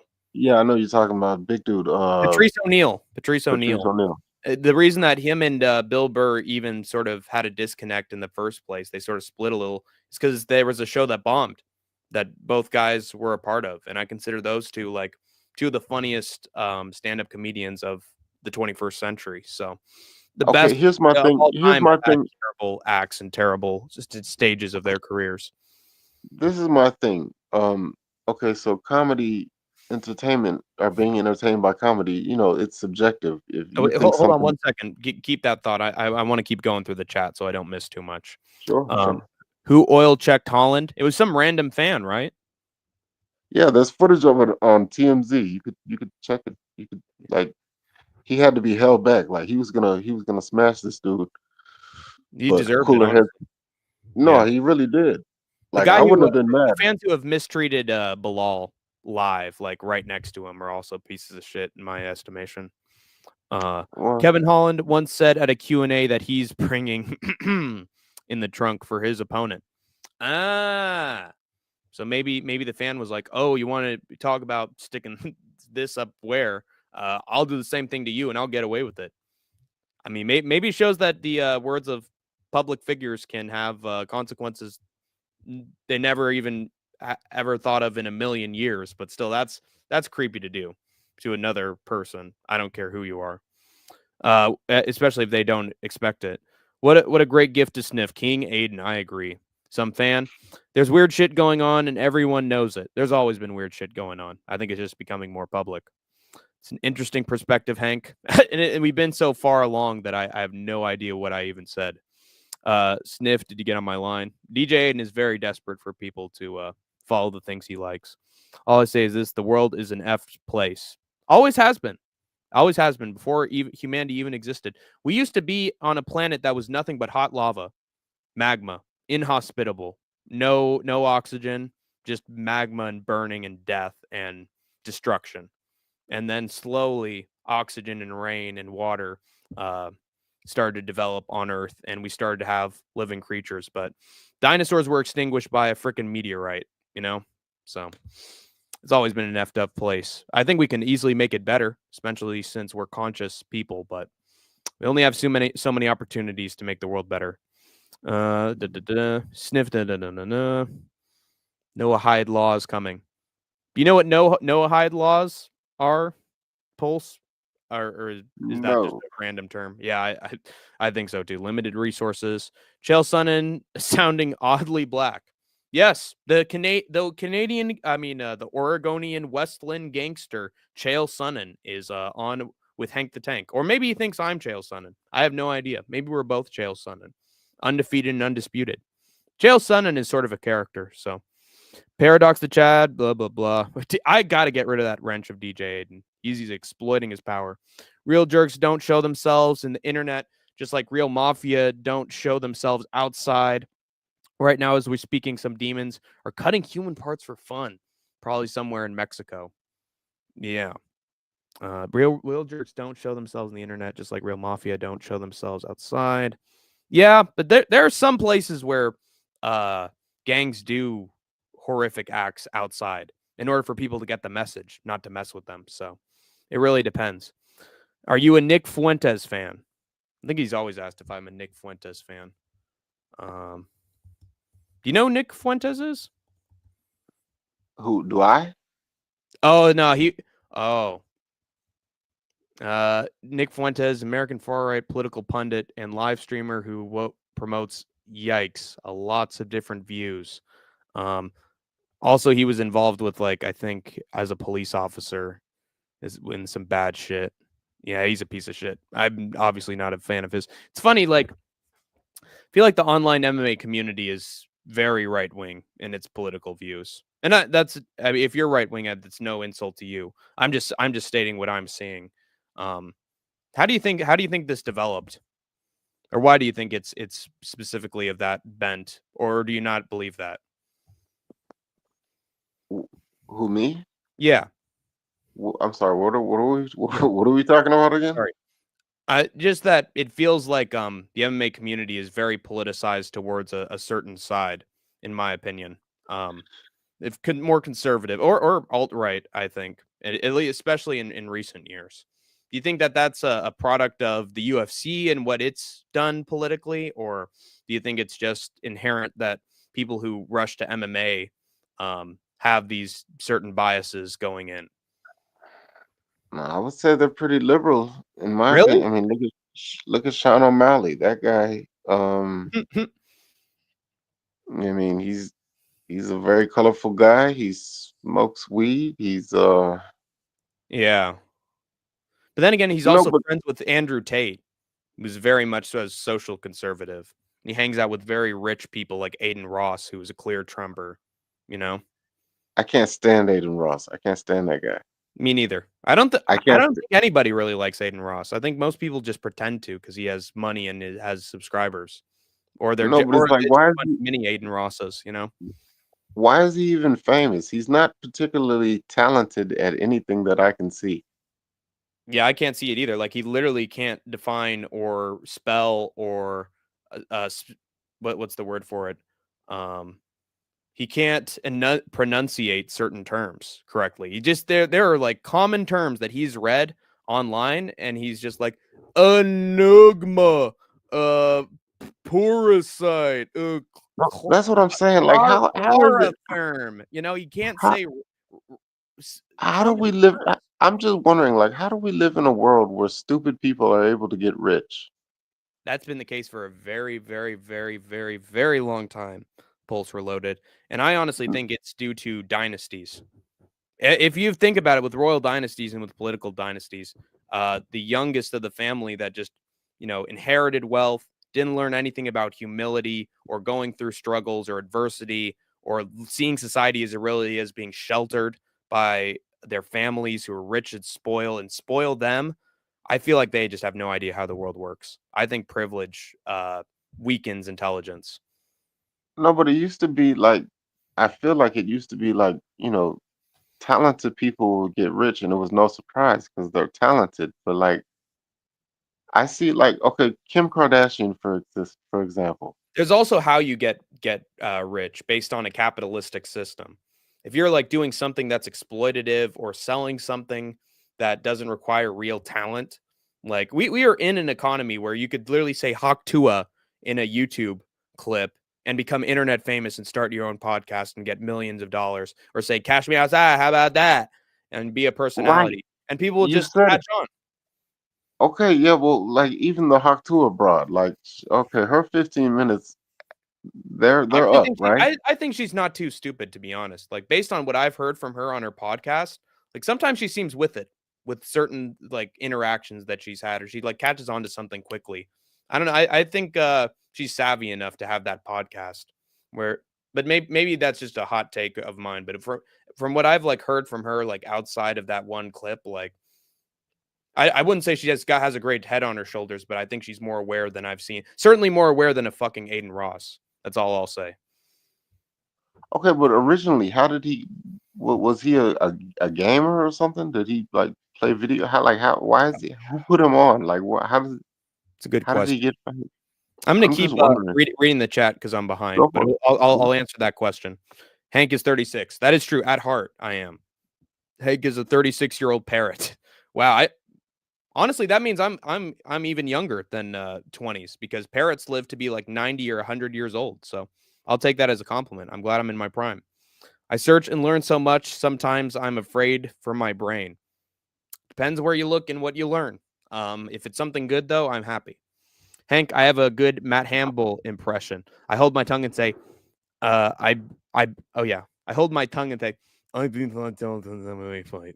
Oh God. I got to hear it from Sniff on his podcast one of these days. Sniff also has a YouTube channel, by the way. So we should check out Sniff. He's got interesting views as well. Sniff, can you please? Oh God. God damn it, DJ Aiden. Sniff, all Virgos are talented, but the problem is they are moody. They only care about something they like all the time. Where's Link, brother? It's right there. Oh, actually, good. Since Good Noodle's here, I'll show you the link for sure. Sorry, I got a bunch of stuff around me. I'll let Good Noodle on. Good Noodle's a good guy. And then I'll get to my next piece of MMA news because I'm going too long a little bit. Where's the link to join? Why are you telling me about Virgos? Oh, did you hear Vasil Lomachenko retired? Lomachenko retired? Yes. I'm happy that he ended his career off a win. That's what I'll say. Because he beat this tall guy who was like, he wasn't that great, but he was still a good challenge for him. Lomachenko beat this one dude. What is his name? Record 18-3. I'm surprised George Kambosos Jr. Yeah, he knocked out George Kambosos Jr. with some body shots and won, I believe, the IBF lightweight title. So I'm sure he made his money. He's also getting up there in age. I think he's in like his late 30s at this point. So he's probably going to retire pretty soon. I do wish that he could have been given that rematch with Devin Haney because I think he clearly won that shit. Agreed. But yeah, I wish he could have gone out on a bigger fight. But at the same time, he made his money and he got his win. So I'm happy for him. I think he exited on a high note. Speaking of which, what is up, Good Noodle? Welcome to Hank's Think Tank. How's it going, buddy? Oh shit, bro. I'm here. I wanted to debate the oh god, I look like shit, bro. They're gonna flame me. I'm flaming you. You're an uncooked noodle right now, man. You haven't been tanned out. You haven't been boiled in a pot of water. Fair enough. Hold on. Let me get all my hair out. There we go. There you go. There's the Chase Hooper fro. All right, buddy. I wanted to debate the best pay-per-view of this year. Ooh, that's a good question. I think the correct answer in my eyes would be just looking at them all in my swirling around in my head. I got my opinion. You got your opinion. I think it's UFC 300. Thank you. There you fucking go. There we go. It's the obvious agree answer. on something. Obvious answer. Because super fight after super fight after fun result after fun result. One of the greatest knockouts of all time is on there. It's honestly one of the greatest cards of all time, much less the year. Okay, well, let me piggyback off of that. What do you think, Pulse? No, I want to know y'all's opinion. What is the best UFC pay-per-view of all time? Ooh, that's pretty good. I have mine. You know what? Okay. I think. Okay, I'll give mine. Yeah, sure. Go ahead. Keep in mind, I watched. How do I say it? Like, I didn't watch religiously at this time. I watched. Cause literally, like, when I was watching, when I was a kid, it was literally because my dad was in Buffalo Wild Wings and shit. So I watched in the McGregor era, so I can claim I watched in the McGregor era. But the best pay-per-view I've ever seen ever that I've actually watched all the way through is 300. In his time watching the sport, and I completely agree with Good Noodle regarding modern UFC. That is definitely one of the greatest of all time. But I would say, in terms of UFC, I'd have to go with Conor McGregor versus Nate Diaz 2. UFC 202. We got a Lorenz Larkin knockout on that card. Colby Covington got a knockout on that card. Marvin Vettori won a Colby submission. Covington get a knockout? Yeah. What? Who did he fight? Rare Covington knockout. And it was against Max Griffin. Michael Chiesa. You told me the same guy who got destroyed. submitted by Michael Chiesa. No, I'm just Yes, I'm exactly. joking. That's I'm incredible. joking. I'm just joking. What an amazing piece of MMA history right there. McGregor versus Right? Diaz 2. I think it lived up to expectation. I think it was a fantastic fight to the point where fans have been asking for a trilogy to their, series of fights because of the greatness of that second fight. Anthony Johnson got that huge knockout of Glover Teixeira where he like punched a tooth out, just immediately put him out. Peak Rumble. And then Cerrone got that crazy combination knockout on Rick Story. On that one where he's like, oh, the right hand, oh, the body shot, and then the bam, cowboy kick right to the face. That is a classic knockout. Mike Perry and Tim Means also got knockouts on that card. That's just a fucking amazing card. I love UFC 300, and I started watching. Me personally, I started watching since I started paying attention to full card events since 284. Mm-hmm. So, if we're gonna ignore full cards or whatever, you want a full card, best card ever? Sure. 229. I know Khabib versus McGregor, but that's a classic. We also have fucking not Cowboy. Pettis versus fucking Ferguson, dude. That's a classic. That was such a good fight, dude. Yeah, that was such a good fight, bro. A lot of people shit on that fight. Mm-hmm. I love that fight. Yeah, it's me too. Great. And it had Derek Lewis's incredible round 3 comeback against Alexander Volkov with the balls were hot afterwards. Yeah, that's a classic. And a rare karate hottie win as well. And also Vicente Luque in his prime. You want to know pretty damn good. Hot take? Hot take? Sure. Pettis versus Ferguson should have been for an interim title.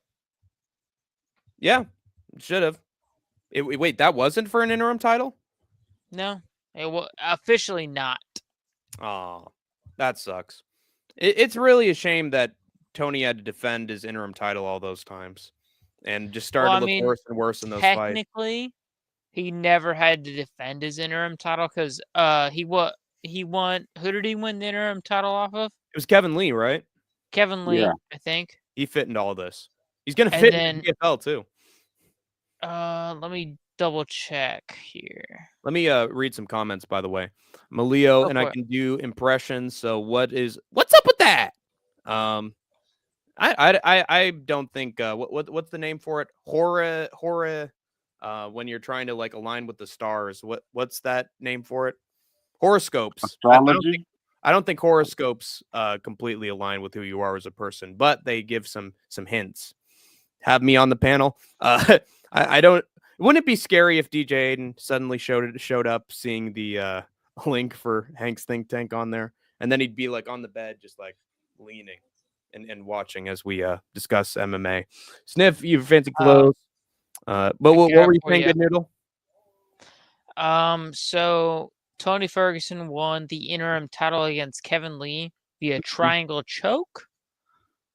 And then I don't know where exactly, because, I'm not the biggest UFC guy, because I told you, I watched at UFC 284. Mm-hmm. I don't know what happened between then, but Kevin Lee, he won the interim title. Then he got Anthony Pettis, which was not a defense, and Donald Cerrone, which was also not a defense. So Tony was basically racking up W's in the meantime in his spare time, which is awesome. There you go. Which is freaking awesome, dude. Like, I love Tony. Tony Ferguson in his prime was one of the most fun fighters to watch ever. Dude, you watch this guy. He literally fucking elbows people from top position, bottom position. He'll lock up a triangle. He'll fucking elbow you. He doesn't care. He'll fucking punch you in the face. He'll spin around, hit a spinning back fist, decide to hit a spinning wheel kick. He doesn't care, bro. Like, genuinely. And there needs to be a sequel to Old Man. Oh, yeah, go ahead, Pulse. Go ahead. No, I'm sorry. Sorry to interrupt. I was just going to say my theory, my favorite, in my opinion, the best UFC card of all time was UFC 217. The reason being is you Oh, that had one was three great. belts. Yeah. You had 3 belts on the line, and all 3 titles switched hands that night, and they were all great fights. They were all great fights with great finishes as well. Yeah, You're fully right about that. And also, Paulo Costa had a hell of a debut against post USADA Johnny Hendricks. We got to see right. Paulo Costa He there. yes, Holy he was. shit, I James believe he Vick was. got a knockout on there. Oven St. Preux gets a knockout. Like, it's crazy how with some of these cards, like, guys we don't expect to find finishes, certain finishes at any point in their own lives, like, find these random ass knockouts. It's crazy. I remember that. I believe Paulo Costa was going by the name of Borrachino at the time. Paulo Borrachino. Yeah. Yeah. Borrachina. Borrachino. Yeah. Okay, but if I was gonna ask, if you for somebody who is not a fan of cage fighting, if they're not a fan of the UFC, if you could name your top 5 fights of all time, what would they be? Like, you mean like boxing? No.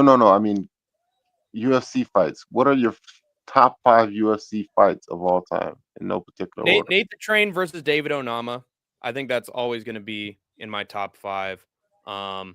Honestly, Dan Henderson versus Shogun Hua is a Let me write this fantastic down. fight.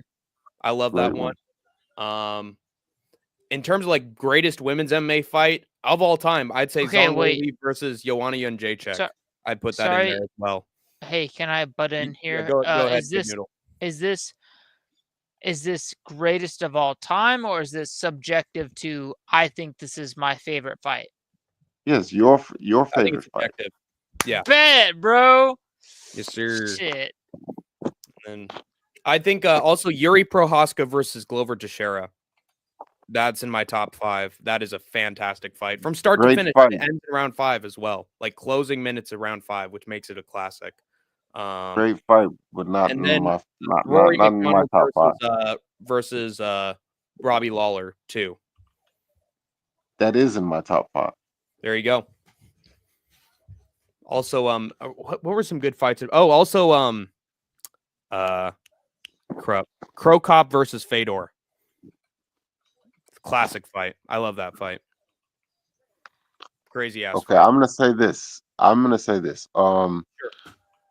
I don't know if it's in my top 5, but one that I often revisit. I gotta say, Mm-hmm. Yoel Romero versus Paulo Costa. You talk about a fight with 2 guys like if Huge. you Stole it. You those stole it from me. those guys. Okay, some guys. You know how some guys don't necessarily look like they're fighters, but they can whoop ass. Mm-hmm. You don't have that with these guys. Like those guys they look like what they are, MMA fighters. Both of them are huge. Both of them obviously can fight. That was such a great fight. It was such a back and forth. Definitely in my top 5. Um, the Lawler versus McDonald fight also in my top 5. You know, it's Ooh, man. another fight that I would put, and this isn't top 5, but I have it as one of my greatest fights. Nick Diaz versus Paul Daly. I think his name was. That's my favorite one round fight of all time. Yeah, that's an all time great. Hold Crazy on. that I got a good one. that shit. I don't know if it's good. Y'all can judge me for whatever. But here we go. Here's my top 5. Number 1. Or actually, ignore order because it literally is in no order. I like it. I like the fights, bro. Who cares, bro? So, what I have at number 1, which is not number 1 because, I think it's the best. It's just because what I wrote down was my first one. Mm-hmm. Jon Jones versus Shogun Hua. Literally fucking guillotined him out cold. Imagine literally just fucking guillotining somebody out cold and then just walking away like nothing happened. That was Lyoto Machida. Yeah. Sorry. Machida. Lyoto Machida. Yeah. I fucking mix up. Okay, you're right. I mix up Lyoto Machida and Shogun because I know Lyoto Machida, Shogun. I don't know why. Definitely was not the Lyoto Machida era when Yes. Jon Jones got that guillotine. Sorry, my bad. I No meant problem. Lyoto Machida, not Shogun. And then I got Holloway Gaethje. These are in no order, by the way. These are just recency bias. Mm-hmm. So, Holloway Gaethje, just because 300 was... It was well, fantastic. 300 Now, although the great subjective debate there is the finish like what defines the fight, or would you say it's the greatest based on everything that happened? I just enjoyed it. I enjoyed every minute of it. Nice. I did too. That was a fun back and forth scrap. It wasn't even a crazy back and forth scrap. It was just good fight. Mm-hmm. I loved every minute of it. All right, next fight. For me, I gotta say this. I don't, I'm sure we're all fans of UFC, so I'm sure you guys are familiar with it. A women's fight. For me, Amanda Nunes versus Chris Cyborg. That That was was crazy. that was like I'll that back was, up. I wasn't a fan at the time, so I'll back up. oh, well, if you've not seen it, I highly recommend. That I was got like you. it was like a real street fight in a cage. Because in a real street fights, they don't last like typically longer than 30 seconds. And like that's what that was. Like they just got down to business. Gotta agree a little bit, Sniff. Sorry. I can't see the comments, so I don't know what was said. Okay. The Sniff said MMA is effing boring for real. Sometimes it is. Sometimes it is. I know we're talking about greatest fights, so obviously MMA can be very, very, very exciting. But a bad MMA card is not something you want to deal with. Give me a second. I'm gonna disappear from the screen, but I agree. I'll watch that Chris Cyborg versus who? Who you said? Amanda Nunes. Amanda Nunes. Sorry, I wasn't a fan at the time. Mm-hmm. But I'll watch it for sure. Yeah. Yeah, that was just both women throwing bombs. And I think of that fight as like bantamweight, like fully evolved to the point where it's like two women who are just fucking studs. Yeah, big meaty hooks, old crafty best. Yeah, yeah, yeah, yeah, yeah. Like yeah. You had Ronda who was Hey, like so always guys, getting you should buy arm my bars on cookbook. people. Wasn't I mean she was getting knockouts towards the end of her career, but like she wasn't associated with big time knockouts, and that was the highest weight division. But once you had Nunes and Cyborg, who by the way was like a former featherweight fighting for a belt, then it's like peak muscly, roided up women just throwing absolute bombs at each other. Like I think of like a comparison as like Larissa Pacheco against Chris Cyborg. Did you watch that, Pulse? Yes. That was a crazy ass fight too, wasn't it? Yeah, in Bellator, right? Yeah. Yeah. But I love the idea of these just muscle bound women just with fucking boulders for arms and shoulders, just throwing it out. Like feels like a crazy ass circus fight, you know? Okay, Like I've got like Jessica Andrade era of fighting. I've got one more, and then I'm just gonna depart and just listen to the convo. But I wanted to know, in y'all's opinion, what are your three favorite knockouts of all time? I'll let you answer first, Hank. I have to put the Gaethje Holloway knockout in there because I watched it live. Me too. Absolute insanity. Also, can we pause here? Mm-hmm. So, Holloway Gaethje is going to be a tie here because, dude, watching it live, how could you not have that like top three, bro? Anyways, continue, Hank. Sorry. One that I'm always going to have fond memories of, just like looking it on YouTube. I think it's one of the funniest knockouts I've ever seen. It was Edson Barbosa's spinning wheel kick knockout of Terry Adam. Yeah. Yes. When he just got the spin kick, Joe was like, "Oh, do you risk getting knocked out?"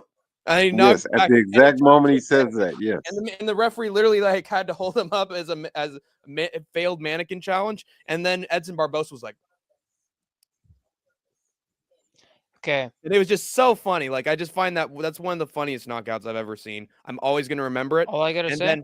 And then last knockout that I have to mention, it's the knockout that made me tune back into the sport. Leon Edwards head kick Kamaru Usman, 5th Great round. I one. got that one. So I Okay. got. Okay. Sorry. Oh, I was gonna. Also, Conor McGregor knocking out Jose Aldo made me actually pay No, attention. sorry. To the You continue. What were you saying? Okay. Yeah, So go ahead. here's my three. Okay. My 3 favorite knockouts of all time. Number 3 is Francis Ngannou versus Alistair Overeem when he turned him into a Mannequin. surfboard, basically. Yeah. Yeah, dude. Okay. Classic. That's my number 3. My number 2, it was just so devastating. When Josh Emmett basically killed Bryce Mitchell. Stop! Stop it! That was That a never fantastic happened. knockout. That was fantastic. That Even was brutal. that never happened. thinking afterwards, dude. Yes, he was convulsing. That was I was my second favorite. I was Stop it! privileged to watch that live with my dad because my dad loves Josh Emmett. Josh Emmett's a Cali boy, so my dad was 100% in his corner, and Stop. he went freaking nuts. Okay, my number one, and then honorable mention. When Michael Chandler, front kicked Tony Ferguson. That was devastating too. But my favorite knockout of all time, and in my opinion, it's all subjective, but to me, this really isn't. I don't see how anybody couldn't rate this number 1. When Jorge Masvidal aced Ben Askren in one foul swoop, that is the greatest thing you will ever see in life. And I Let's defy go! anybody. It's unbelievable. Yes. No. Not just because, I mean, j- j- the was way he iconic. pulled it off. If you saw that in the movie, you'd be like, yeah, that's great, but that would never happen in real life. It happened in real life. The referee For says sure. fight, and seconds later the fight is over, and he just, I mean, that's the greatest thing Yeah, you'll ever see. that's a Karate Kid ass finish right there. What do you mean? Why'd he pull me off? What do you Wait, mean? which one? What do you mean? Why'd he pull me off? My job is to beat the guy Oh yeah. until the ref pulls me off. Yeah, and then no, he they didn't pull me they off. asked him. No, they asked Totally Masvidal after the necessary. fight. Totally necessary.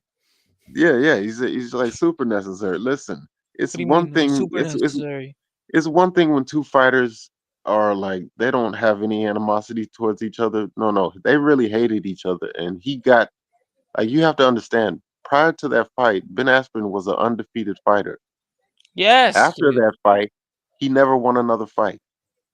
That's how Yeah, and devastating people that talk was. so much shit about Jorge Masvidal because he was this journeyman, and then he knocked out Darren too and whatnot, blah blah blah, and then like everybody was doubting, it was a fluke over Darren too, and then he literally fucking kneed that motherfucker Ultimate in the fluke against face, Ben Askren. Amazing. ended his career. Yeah. He really What do did. you I mean? mean, this is how pivotal it was. If Askren had won that fight, he was getting a title shot next.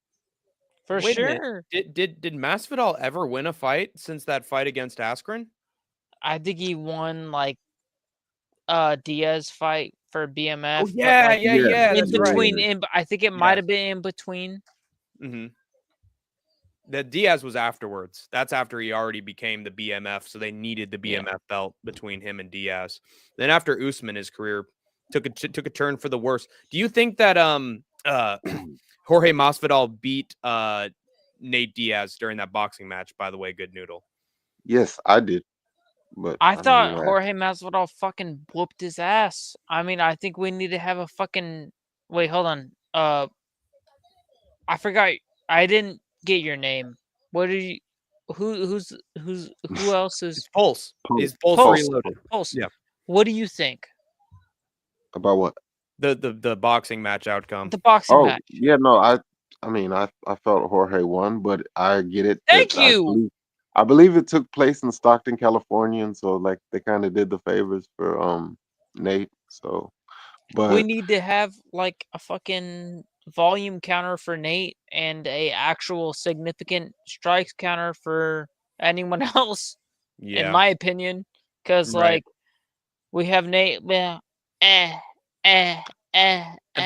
like playing touch putt in the park. I'm gonna treat this Hey, guy like man. a security card at the Hey club. man, you're paying Hank. You're paying fucking touch button to park with them fucking dorks.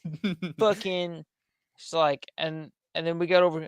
Hey man, I'm trying violence. Yeah. I'm gonna knock I'm gonna this show guy this out. guy what Colombian cocaine smuggling is all about, man. Hey, I'm from hey, Cuba, where you I know. come from, El Colombo. Hey man, I got some overdue homework I gotta do before school tomorrow. So I'll check y'all later. This is a great convo. you're in Yeah. school? Thank you. Appreciate Thank you you, for Pulse. inviting me on. I'll catch you later, Tank. I'm just watch from here on out. Come on anytime, All man. right, salute. Later. Appreciate it. There you go. He's in school? I don't know. It could have been like late homework, like he's a teacher at a school.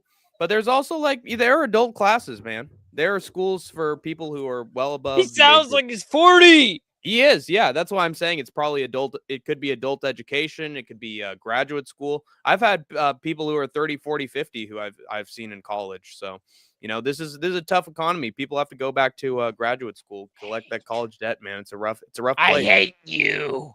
No, I'm just kidding. I love you, man. Thanks.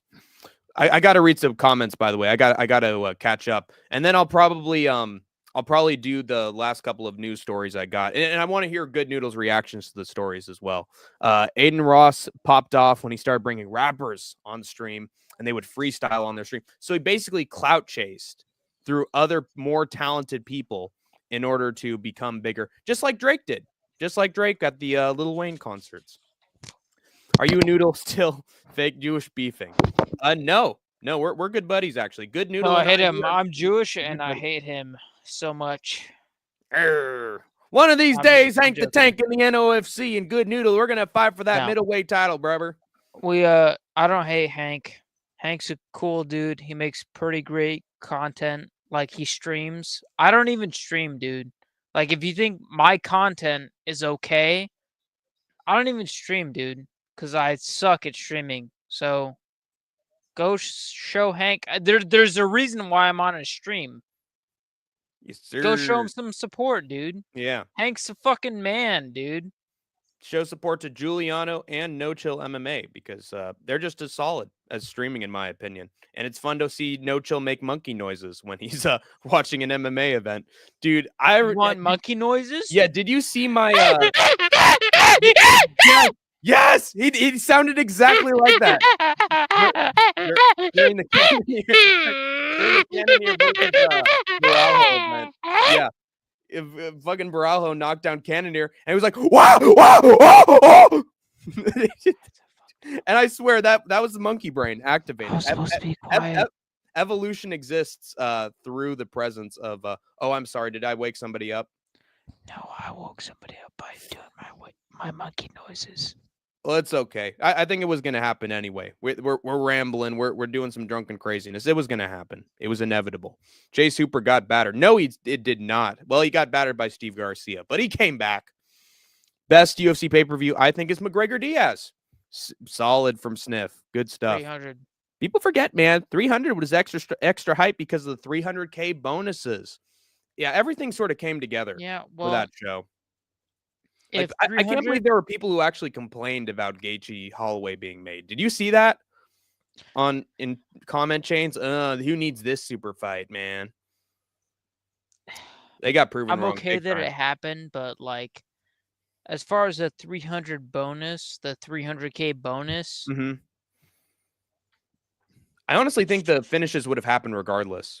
If anything, I think the bonuses could have fucked up a few fights because I think that Jalen Turner had knocked down Moicano, like, and it was just a 50K bonus. I guarantee he would have finished the job. He would have treated him like Bobby Green.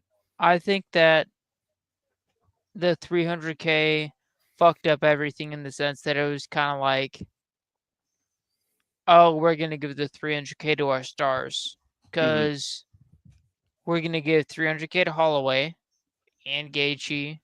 And Holloway again because they gave him 600K because he got fight of the night and performance of the night, and then they give it to Pereira. Like Max Holloway's rich already, yeah.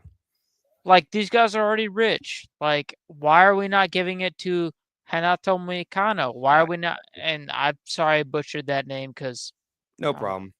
They're Brazilian. Drink a little bit, but also another person who deserves that fight. Maybe A10, Mr. Jim Miller. Jim Miller, Jim Hello? freaking Miller.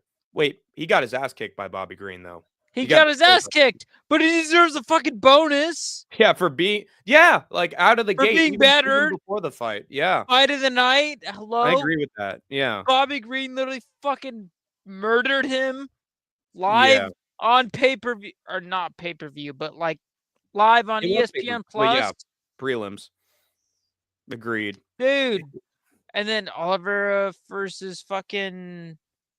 Oh, you know who else should have gotten one? Diego freaking Lopez for absolutely obliterating Super Sadiq Yusuf, dropping him twice in 10 seconds. That's an insane performance. Like that's a performance that puts you on the map. He should have gotten 300. You know what hurts me so much? What? The only 2 fights I got wrong on this card. Can you guess what they are? I want you to guess. For 300? Yes. I think they were the Charles Oliveira fight against Armin. Yes. And I also think it was you picked Rakic against Prohaska. Nope. You picked Miller, didn't you? Fuck you, you got me, dude. Yeah. Dude, it would have been perfect. It would have been perfect. It would have been perfect. And Green after Turner, I didn't trust the chin. I thought he was going to get cracked by Jim. I didn't trust the chin either, dude. Because I literally was like, dude, this guy literally got fucking murked. I killed. Like murdered. Spirit R-worded by fucking Turner. Yeah. He literally got fucking like he's literally spasming on the floor. Ref, what the fuck are you doing? Yeah. Sorry. Referee for Bobby Green. Referee is literally fucking absent right now. Like Turner. Sorry. Who is that? I get a little Kerry upset. Hatley. Fuck Kerry Hatley. I hope he never refs another fight ever again. I swear to bro, I promise you, I could be a better ref. Oh, I completely agree. Yeah, I think that your sense of instinct and speed would just be better. I think that to this day, on baby, on literally everything I own, I think that I could be a better referee than honestly Herb Dean. Yeah, you could. Would you have sensed the Frank Mir Tim Sylvia arm snap? Would you have seen it? You had to give me more of a more recent thing. I mean, I know probably. That was basically how it's basically how Herb Dean even became a lifelong referee for the UFC, because Frank Mir had found an armbar on Tim Sylvia, and Herb Dean came in to stop it. Probably the one time he ever did a perfectly timed stoppage. Everybody was complaining about it, and then the instant replay, they saw the bone break. They saw the bone break live on camera, and so would they have said the same for Jon Jones versus Vitor Belfort? Yeah, that is a good point. Vitor. Wait, did Jon snap his arm? No. Vitor tore a ligament, I believe, if I'm correct, of Jon Jones, but it's kind of like, right, not to compare it to Oleksiejczuk versus Kevin Holland, but yeah, it was one of those things where it was like he had it deep. Well, I can't compare it to Kevin Holland versus Oleksiejczuk, because he literally had Oleksiejczuk literally had his arm almost bending the other way. But still, in my opinion, I think I could be a better ref.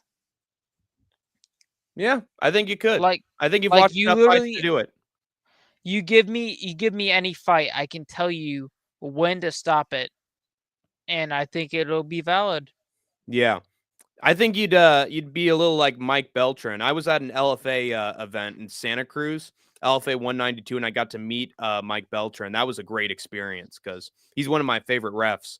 And there was this dude that was caught in like a rear naked choke, and he tried to get himself out of losing, or like tried to get a no contest by like tapping once, like a single tap. It's sort of like Gunther in wrestling when he was like reaching for the ropes and then he tapped once on the mat. And he's like, no, he didn't tap. It was a fake tap. And so he tapped once to try to like get a no contest or an early stoppage from the ref so it could be overturned. And then Mike Beltran was like, no, you pussy. Fucking tap for real. I want to see you tap 5 times before I stop this thing. And then he went, No, and like, then he stopped it. But you wouldn't fall Well- into the traps that lead to no contests. wait, sorry, was that a jiu-jitsu match or was that like an MMA match? It was an MMA match. All right, well, like in my opinion, MMA matches, it's like, if I were to ref an MMA match, I need 1, 2, 3. That's what I need I agree. to stop the fight. Yeah. If you do a 1, if you do a 2, no. Mhm. I need a 1, 2, 3. Yep. Like, I don't care if you're getting choked unconscious. I need a 1, 2, 3. In that case, maybe Chael Sonnen versus Anderson Silva should have been overturned at the very end, since Chael only tapped once with his hand. Undefeated and undisputed, my friends. Johnny Walker getting knocked out was hilarious when he falls backwards. Yeah, he's like one of those inflatable tube men at the gas station. Woo! Woo! Like Goofy falling off a snow-covered mountain. That's how I imagine myself getting knocked out. Just, oh. And then you know what the funniest part of Johnny Walker knockouts is? The opponent knows that he's knocked out, and they just go in for the fucking Vulcan Ozdemir. Why did you have to end his career? It's hilarious. He's just like, "Hey, I'm awake. Is everything okay?" Oh, no, literally, bro. It's literally like he's like, oh, I'm fucked up. And then he goes to sleep. Shit, I had like, a crazy dream last night, man. Oh, go back to sleep, buddy. Yeah, God. That's the opposite of alarm clock right there. That's something to tell you to go right back the fuck to bed. DJ Aiden spamming for me to send a link to his radio show on stream. God damn it, DJ Aiden. I'm in special ed. Oh, see, look up. That's actually even more prestigious. Pulse Reloaded is a teacher for special ed. So shout out to Pulse Reloaded for teaching a subject in a division of school that is sort of hard to teach, because there are kids in special ed that like really try to distract from the class environment. Like, I have an aunt who has worked in special ed, and she had to deal with a kid that would literally like overturn all the desks in the classroom and like rearrange them and like throw fits in the classroom. So she had to deal with a little monster for like months. So it's tough. Understand. It's tough. Damn, he wild neurodivergent. Yes, sir. Hey, don't say that about Good Noodle. He's trying not to wake up his Goyle friend. I smell e-cigs and alcohol off Noodle. Never let him ref. Dude, that's the perfect guy to have as a referee. They're usually like fat bastards. Stop. Nope. Time. Come here.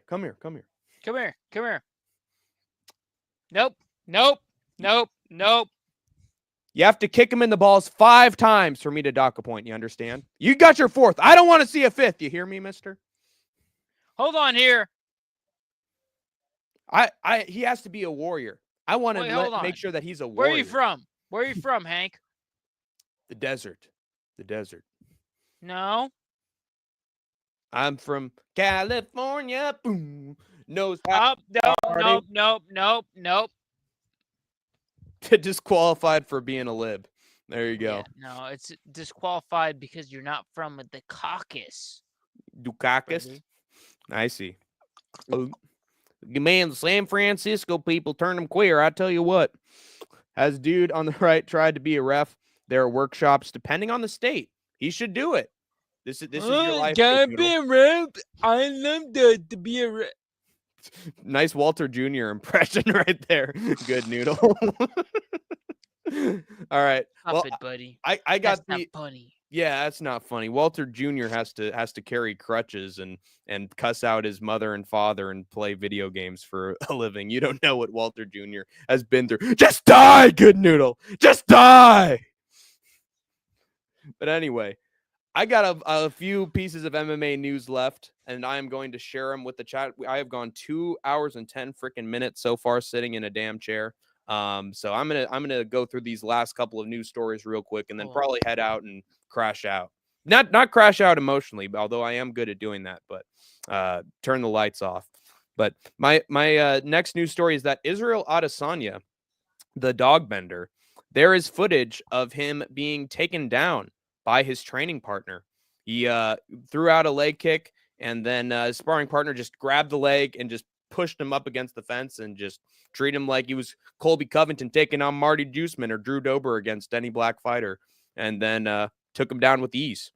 So, do you think that there was someone who released that footage on purpose to maybe sway the odds a little bit more towards Imavov in his fight with Israel Adesanya?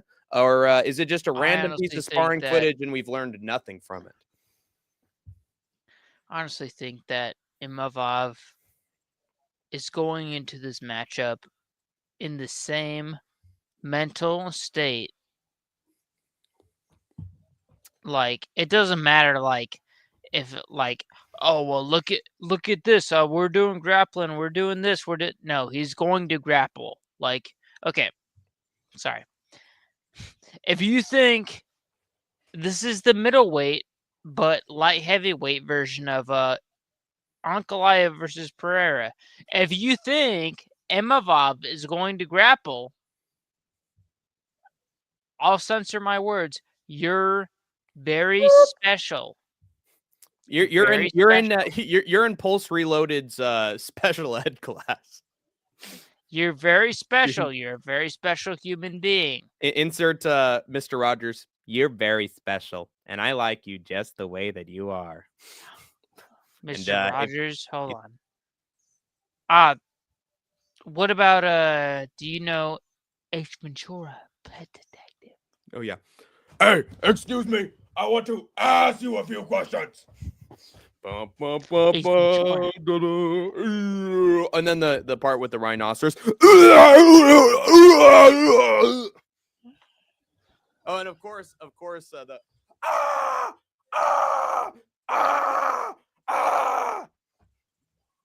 who can forget when he had 2 spears chucked through his legs? You see. Yeah, I don't think it's going to affect the fight that much. I honestly think that Imavov is very chaotic in the cage. Like, look at his fight with. I think he'll grab him. I think look at his fight with Roman Kopylov, where he's trying to take Kopylov down, but then he's like almost illegally kneeing him in the face, and he's like looks tired by like round 3, round 4. Now I know that's just one fight, and he looked good against Cannonier, but I don't know, man. I feel like Izzy is gonna sort of treat him like Cannonier and just like, gotcha, I'm gonna run away now. I can see that, like, he wants to treat him like Cannonier, but can I remind you about Borralho versus Abbas Magomedov? Oh yeah. Wait, hold on. I need to get some water, by the way. I'm all out of water. Entertain the chat in the meantime. Bad hangover MMA. That was Cleveland from Family Guy. That's nasty. Pulse is here. Guys, I'm entertaining you right now. No, I'm just kidding. Hank is a very great host. We love Hank. Hank is probably like top 10 best hosts ever, bro. Who gives a fuck, bro? Hank is great. I want cheers for Hanks. Ready? Cheers for Hanks. Cheers for Hanks. Cheers for Hanks. Yeah, see, even Hank is going for cheers for Hanks. Cheers for Hanks. Yes, sir. All right. I like that. I like that quite a bit. If we Todd did, I'm Sofa King. We Todd did, Mickey. I won't spell words. I don't spell words good, brother. I hope he's not making fun of his special ed students there. So that's fucked up. I listen to a lot of spelling, and then I do a lot of sign language. So I do this, and I try to understand what you're saying. Thank God that Chad King is not in the chat. Well, Just Deadpool's in the chat as well, so I think we're canceled, guys. Who is Just Deadpool? Deadpool is a dead soul. I'm gonna make him I'm sorry, meat. I do not understand. Could you do it in sign language? and I'm gonna add good noodle in the mix. Make it gobble go bob. Deadpool, I'm gonna pee on you like a fire hydrant. And good I do noodle, not you're my best understand friend. what you are saying right now. Yes. Anyway, what the Could fuck is you this shit? say it Performance so art. that the entire Performance art. stream understands what you are saying? It is art. It's Yoko Ono from the Beatles performance art. But anyway, yeah, I So feel could like you translate to the entire stream what you are doing so that me and Deadpool can understand? not good. Very not good for Hank the Tank right now. Well, this is it. This is the end of my YouTube career, guys. Thank you so much for watching. It's been a pleasure. So We've come a are long you way. not able to understand and translate for I'm sorry, I'm done fucking Yeah, with you. bad. Yo, I'm sorry, bro. Golden Shower MMA. You're acting like with Golden Shower, that's for sure. The All right, Golden God. He is What are you untethered. doing? His rage knows no bounds. This shit looks like the Special Olympics. Yeah, it's oh god.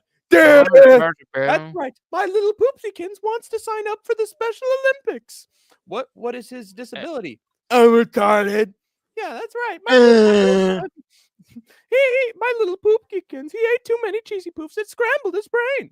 Guys, leave Andy B alone. Yeah, Andy B's a victim and wouldn't kill us all in a rap battle. That wouldn't happen at all. The dude on the right looks like he's been awake for 8 days. No, he looks like I'm he's not just getting up from really a you're gonna nap. That's insult like me the like exact that? opposite. You gonna insult me like that?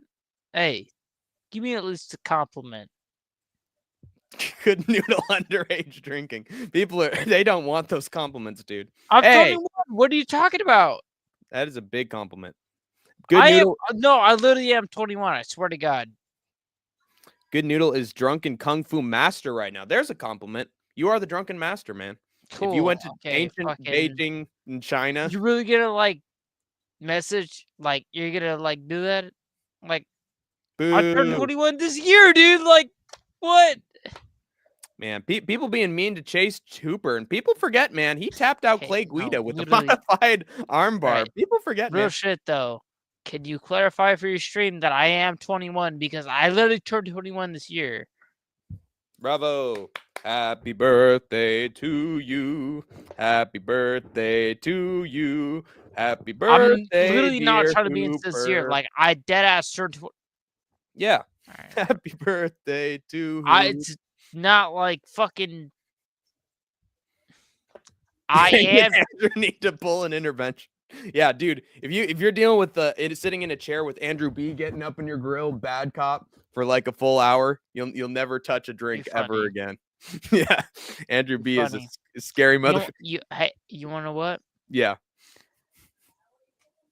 I would send you a picture of my ID, but you want to know what? What? You're gay. Ah, no, it's not true.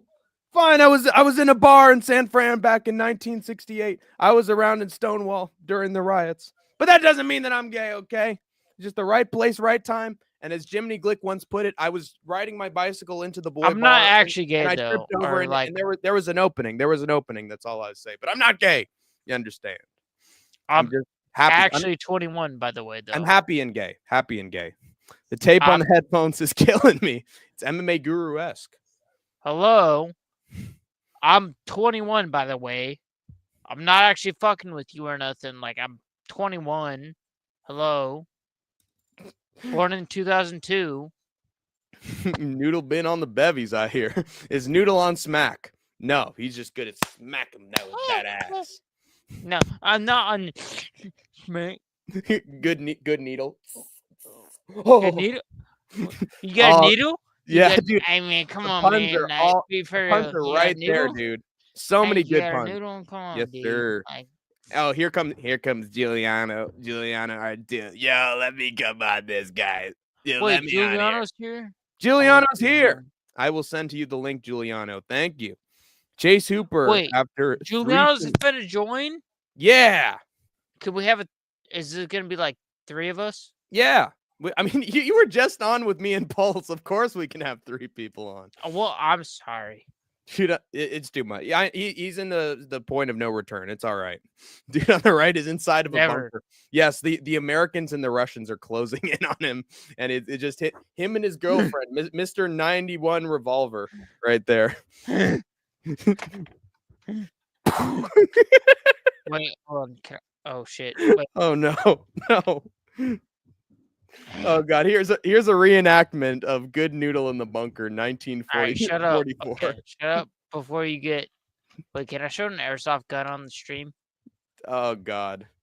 Can I show an airsoft gun on the stream? Would Or it is it get gonna the get you stream full- demonetized? Hey, look, Giuliano's here. Yeah. Hey. Yo, Giuliano! Yeah, that's good. How's it going, Giuliano? love Dude, Giuliano, I just dude. prevented my stream from getting taken down by having you on. You are my Lord and Savior right now, Giuliano. Thank you. My saving grace. How's it going, buddy? It's the movie Gummo. No doubt, man. Yeah. Yo, SkateTank. Yeah, I heard from Juice Man that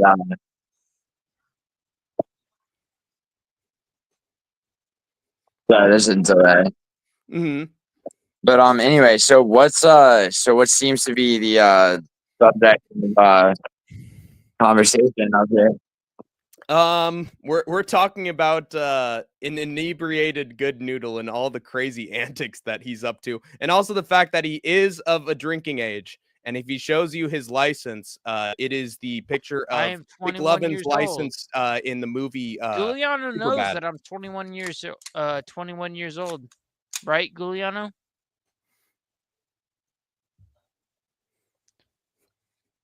Giuliano, you know that I'm 21 years old, of course.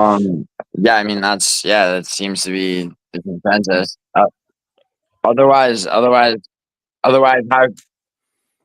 how could he drink legally if he wasn't 21? Exactly. Like that's that's what I'm exactly. saying.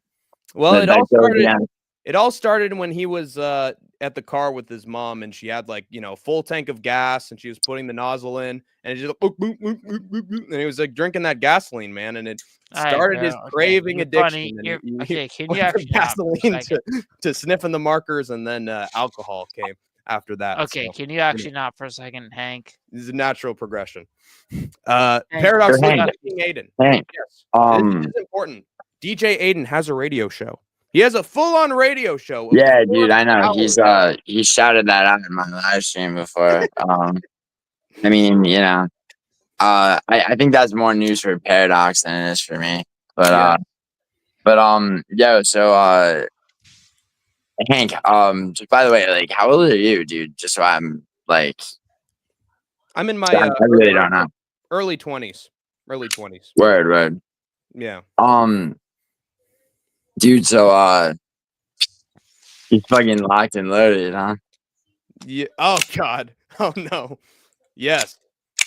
Here's Noodle in his bunker in the 1940s. Well, I mean, bunker, baby.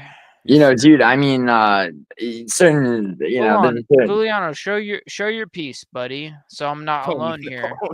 No. I mean, I will. Why not? I surrender. I'm more of a Revolver guy myself. I love that album from the Beatles as well. Yeah, no, that's a great album, by the way. It's a very transitional album. But arguably their best, to be honest. Yeah. Ooh. Yeah, that's a Smith and Wesson 500. Yeah. It's in the Revolver arena, it's the most powerful handgun in the world. Well, you know what Clint Eastwood said in the 1966 classic, The Good, Bad, and the Ugly. There's two kinds of men in this world: those with loaded guns and those who dig. You dig. You know what? Had that exact kind of revolver as well. No. You're mixing that up with Dirty Harry, bro. It was Dirty Harry where he had the 44 Magnum, which at the time in 1971 was the most powerful handgun. I got that shit over here. Oh, yo, here's your good and the bad and the ugly. Yeah, there it is. Oh no! Oh God. Yeah, so this is not an ISIS video. This is not an ISIS video. No, yeah, this shit's above my grade right here. God Almighty. Don't worry, the serial number's not shown. Wow.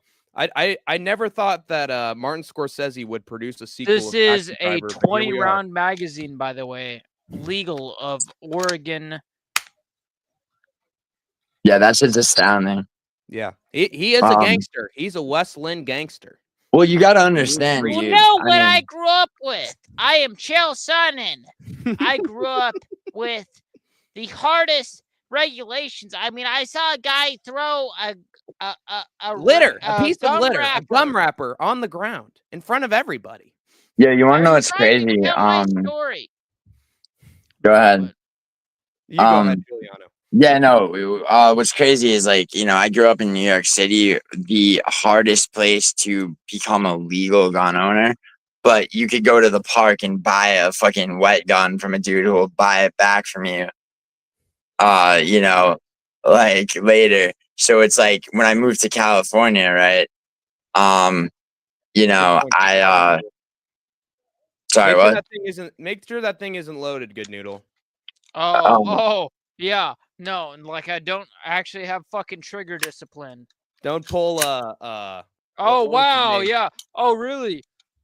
Who's that guy from fucking Private no. Pile. You're thinking of Private Pile, bro. A million times, you fucking fat fuck.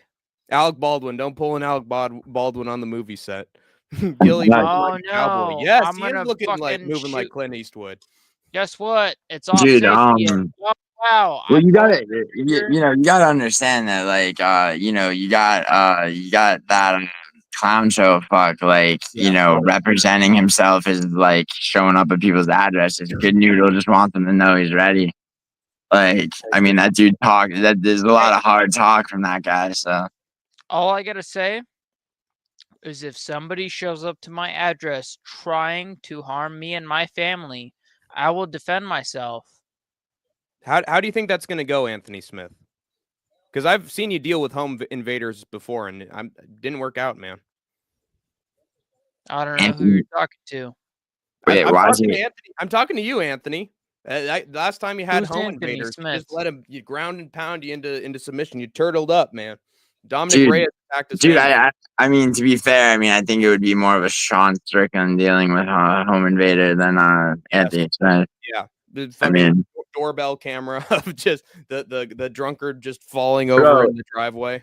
Bro, the way Strickland marched out with the fucking gun, just like ready to go, it was fucking. I mean, you know, yeah, that's the wrong house. I mean, you know, the worst possible house you could show up drunk in front of. Yeah, besides you're like and like Hank the Tank, you're and I mean, dude, like, I'm not, you know, I have mixed feelings about Second Amendment shit myself, but like mixed feelings, not like a hard line in particular. But you're a kind of a pro gun control guy, right? I think that it's fine to have handguns. I feel like any weapon that is used by the military to like literally kill people in droves, like in like a whole group, I don't think that American citizens have all that much use for it. That's my opinion. So, and I think in the wrong hands, it can lead to really bad stuff. What about this? So I think we should buddy. We should have universal. What about this, Hank? Damn. Joking. All right. Sorry. No more gun control. But I do think that there should be universal background checks. I think that's just common sense. Gas, by the way. And same with the also like whatever bump stocks are used to turn regular handguns into semi-automatics. I don't see why that's being used. Why that's allowed. So I think there are certain things that I think shouldn't be sold. And then I think in terms of background checks, you like against like. Well, I mean, you must be aware that in terms of the I mean, I do keep up on you know, on mass shootings, crime stats, things like that, right? Yeah. Virtually all of the weapons used in like the larger mass shootings in the last 3+ years were purchased legally. And they got stolen out of drawers or in. Yeah, exactly. I mean, that's one of those things. And I mean, I'm not going to say you're wrong about bump stock and things like that necessarily, but at the same time, man, it's like, you know, the legislation, you know, seems to be it seems to be like an easy platform politically for a lot of shit, and it really doesn't seem substantive a lot of the time. You know what I'm saying?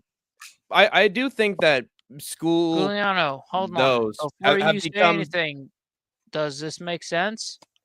Ready? Oh God. Yo, you keep you think dry that? firing. Yeah. Junior, if you keep dry firing that thing, it's gonna jam on you when you Yeah, need it to exactly. Yeah, actually. because Exactly. it's Yeah, a fucking you gotta airsoft stop with that gun. shit. It's an airsoft. It is an It's airsoft gun. But basically, what I'm trying to ask you, why do What's you Mhm. up? think school? I don't Since you're own. fill in Hold the on. blank Hold here. on. Can Why I? do Can you think? I? Stop interrupting me, good noodle. Can I? Why Give is a it become? PSA? I'm That's it. sorry. Can I give a PSA? Why do you think it has become a phenomenon in the first place, Giuliano? Because it Um, started around like early '90s. I know there's been shootings before that, but why do you think it started on a national basis? I mean, well, I don't know if it was the early. Hey. I mean, I think it was a little bit later. I mean, Columbine was Right. like, you know, there's Hey. the one in Michigan in Here you go. 2005. Yeah. You know, and I think I think the Parkland, Florida one too.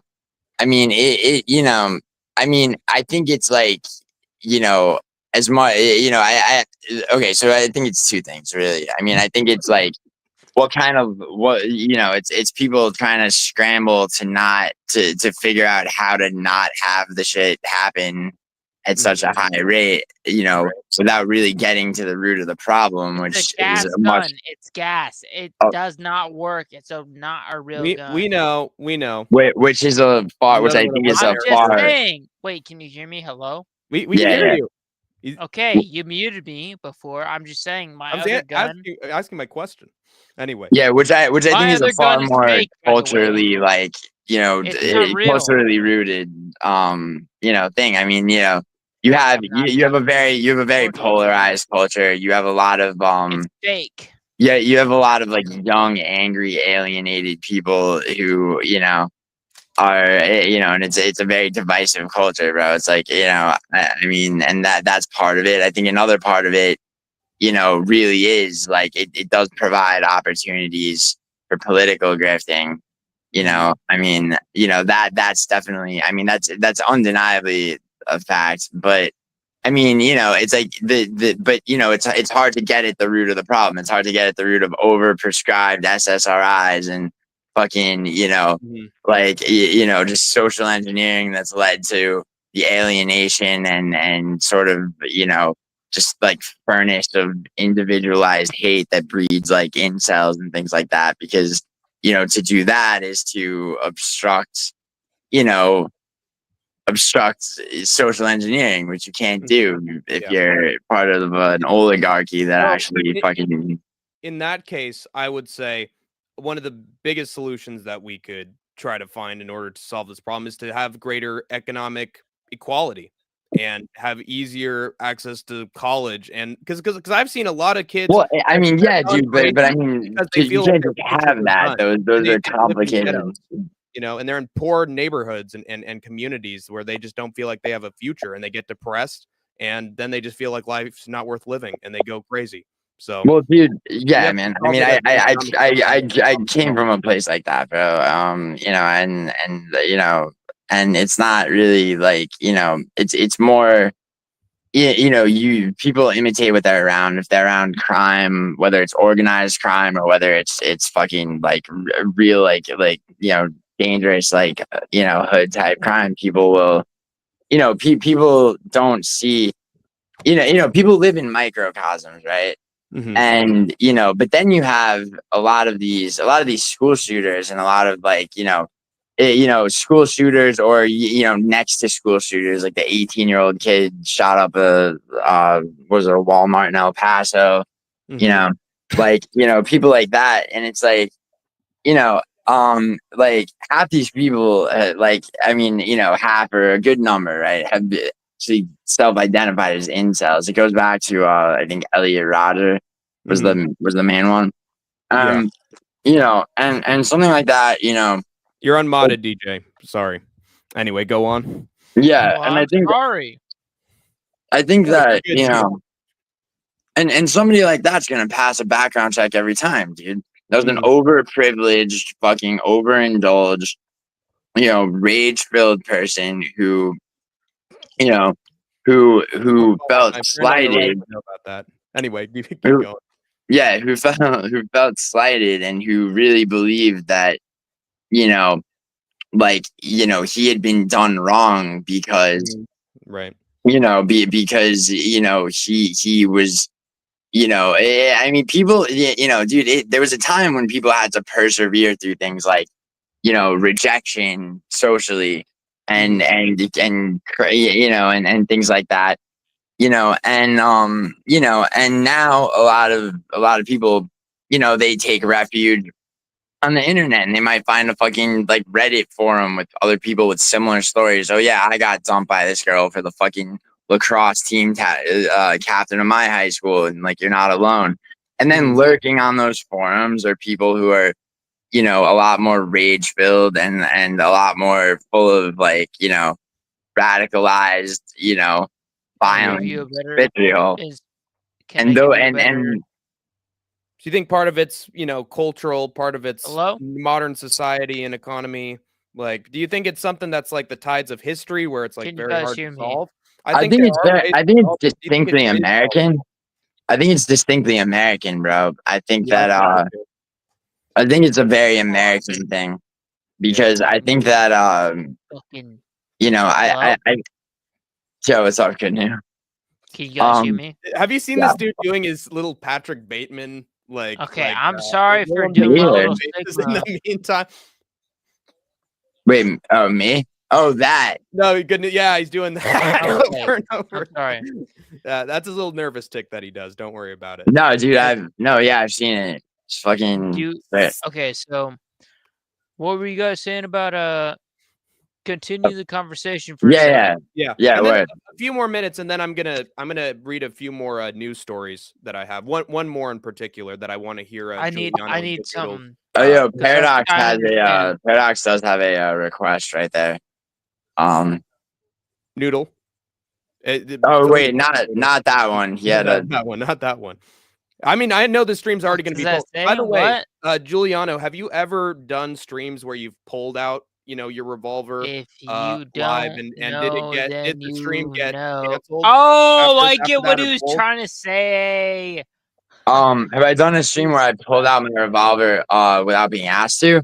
Well, I mean, like, does YouTube like respond to images of guns on stream? That's my question. I feel like this stream might get zip I should probably take the stream down. I mean, I don't think that. I don't think so. YouTube usually isn't harsh to my streams unless it's like showing, content of like a boxing fight or actual stuff going on. The only I've been copyright claimed for fucking music that I've just played, and then I just fucking trim it out. It allows you to do that, or like UFC fights that I've showed. Yeah, I don't think. I mean that it's a gun that I fucking bought and legally owned that I showed for 2 minutes, and I mean I say so it's the same. Good Noodle is having as tough a time keeping his camera stable as much as like my grandma when she's on FaceTime with me, and the camera like goes up and then it's literally in my hand, bro. I'm sorry. It's in my fucking hand. You look like Tito Ortiz when he's going through that like massive spinning rotation machine. Anyway, good old Good Noodle. Oh, sorry, that's Propel water. I thought Good Noodle. I thought you just drank out of hand soap. This stream is brought to you by Chlorel hand sanitizer. Fucking might as well with this fucking asshole. Yo, Hank. Paradox, you want me to finish that one? What I'm just kidding. It's all good Noodle. Oh God. Jesus Christ almighty. Yeah, he's joining the gangs. Too young, man. Poor Chase. Hank. Hey, no. Good Noodle's appreciated. This Kendrick anyway, Lamar lyric. Malaria. Man down. Where are you from, brother? From a song called Mad City. Honestly, I think that's does the that best mean? word to replace, the bad Where the you word that's down only from, restricted to black brother? What does artists. that mean? The best It's not a subject hard. is It's not a hard R, bro. If you're quoting a lyric, I don't see Yeah. any problem. I Yeah. just You saw know. brother. Like, I don't It's a fucking. cultural thing though. Like I've seen it at like concerts where they've had like, the white guest on and they're What they're the saying that because like fucking Kendrick bro, Lamar y'all after are actually on was some like fucking saw a white crack or woman something, like bro. sing it full on, was like whoa afterwards. So to certain artists they don't like Y'all are Yeah, on but I some mean, brother. then they should they should say that they only want their fans to be a certain race, bro. I mean, what do Right. you? It's Yeah. art. Once art, I don't art, They even. say it and I already. it's They literally do it out there already to in fucking the be crowd. lost entertained. here, They bro. just don't do it on the mic. It is interesting. It's an interesting subject. But I mean, I I don't got think one Kendrick. last news story before I go, and I want to hear both your guys' thoughts on it. Yeah, I okay. think Cub Swanson in an interview was like, "Yeah, I'm perfectly content with my career. I think I'm going to wrap it up. Cub I'm done. I Swanson. don't need to fight anymore." What do you guys? How do you guys respond to this news? Wait, did you I'm say? personally happy with Hold it. on, Cub Swanson. Did you say that? Yeah, Cub Swanson. He said in an interview, "I'm perfectly content. I think I'm ready." I think. I mean, bro. I think him and I think was it Bobby Lawler? They announced his Robbie. retirement. But Robbie Lawler.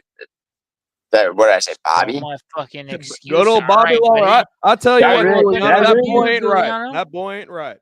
Bro, am I Here's still Bobby. sick that I really say Bobby? Yes, of course, Robbie Lawler. I think he Yeah, no, announced you his stole my shit, retirement. bro. You stole my shit. Continue. I started the shit. I always start shit. Anyway, what You were you stole saying, it from Juliano? me. So Juliano. yeah, Robbie Lawler announced. I think it was him. He announced his retirement before going in and fucking flatlining a dude 24 seconds, and then That's the just perfect peace. retirement. Right, That's and retirement MMA. and I think and I mean that's 41, 42 for sure. Is an age where like you could be a Tony Ferguson 40, you could be a Glover Teixeira 40. You know what I'm saying?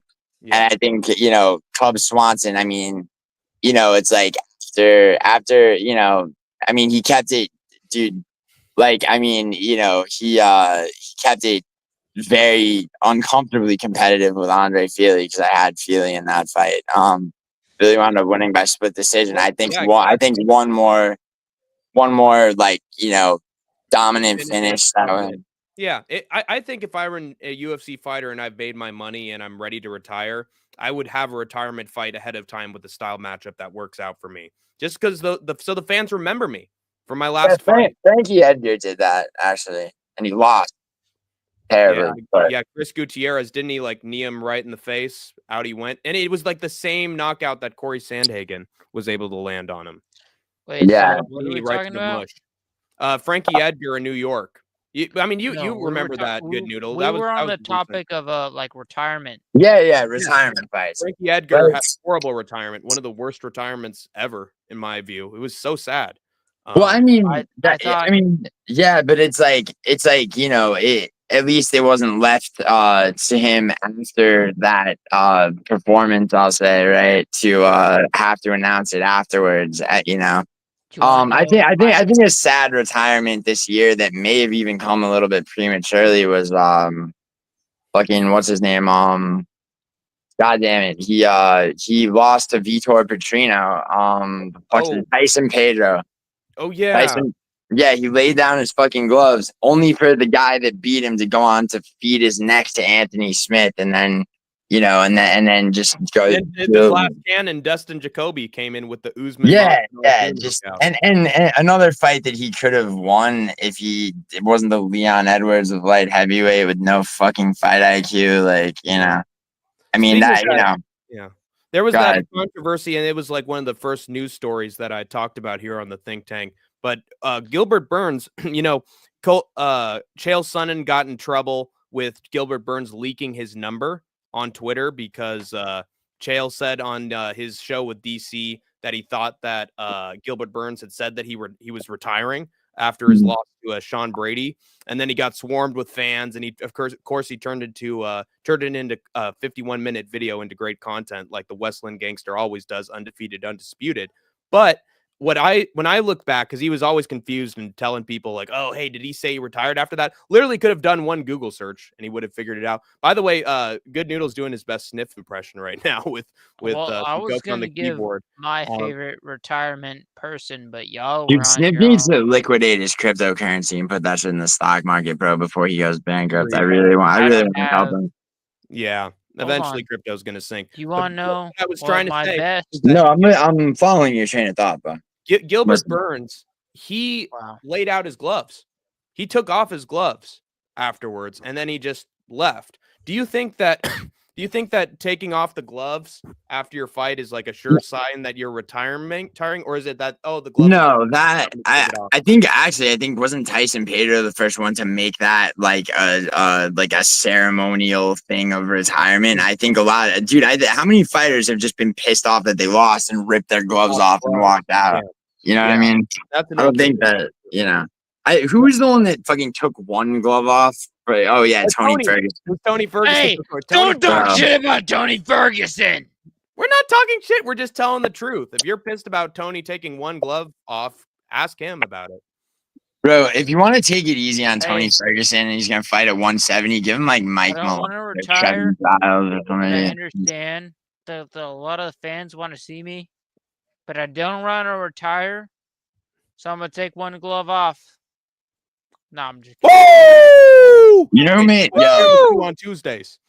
You know who made a great video on Tony Ferguson is Paradox the Chad. It was yeah, he did. I watched that. And hold on. to this point about Cheddar had made a great point. Hooker took his gloves off when he lost to Michael Chandler. Yeah, and he didn't retire after that. No, and he went on to and Gamrot. Yeah, I mean, dude, Gamrot got exposed. Well, there's a difference.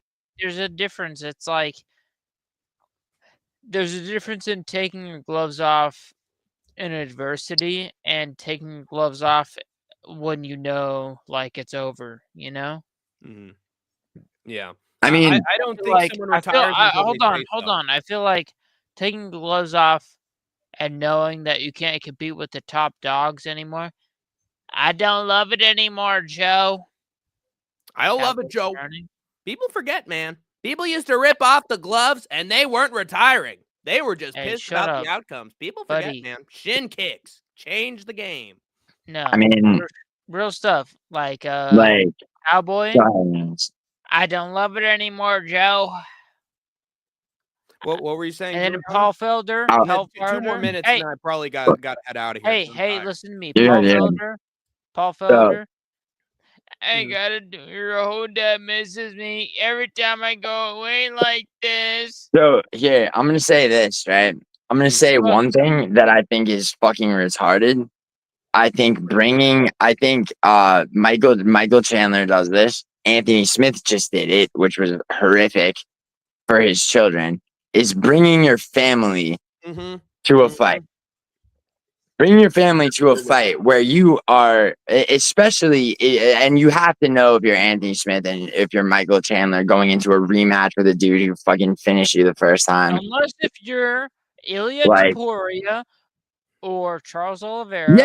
Yeah. And I mean, it's like, and yeah, sure. All I'm saying is, hey, hear me out. Could you imagine bringing your family front row seats? And then you just beat the fuck out of anybody who. Exactly. I could see it goes both ways. What if that backfires? You could traumatize them regardless. Yeah, that's a backfire. Let's say, hold on. No, but if you're Ilya Taporia, that. Yeah, but good noodle. So what if Jalen Turner brought his family to watch him beat Bobby Green's corpse up? And his little daughter's like, Daddy, why did you hit the man when he was already dead? Why did you keep beating and bludgeoning him, until the man in black waved you away? Is that what I should do if I get hit? If I knock someone unconscious, should I keep hitting that? You know what I'm saying? It's just it doesn't it just doesn't seem. It's yeah, you'll look cool in front of your family. When you're in your heyday, if that's the kind of fighter you are. You know, maybe bring your brother or your uncle, Yeah. or your dad. You know what I'm saying? If you're Anthony Smith, not your wife, not your dude. His wife saw him like curled up fetal being issued rough justice by Dominic Reyes. Like, you know, and it's just like, you know, and you know, literally before Juice Man came in my live stream, I was reacting. I got it. I was reacting to Ronan MMA's video about that. Right. You know, about Anthony Smith, you know. And I mean, I feel like this is not like the cope that he fucking coped so hard about losing to Roman Delete.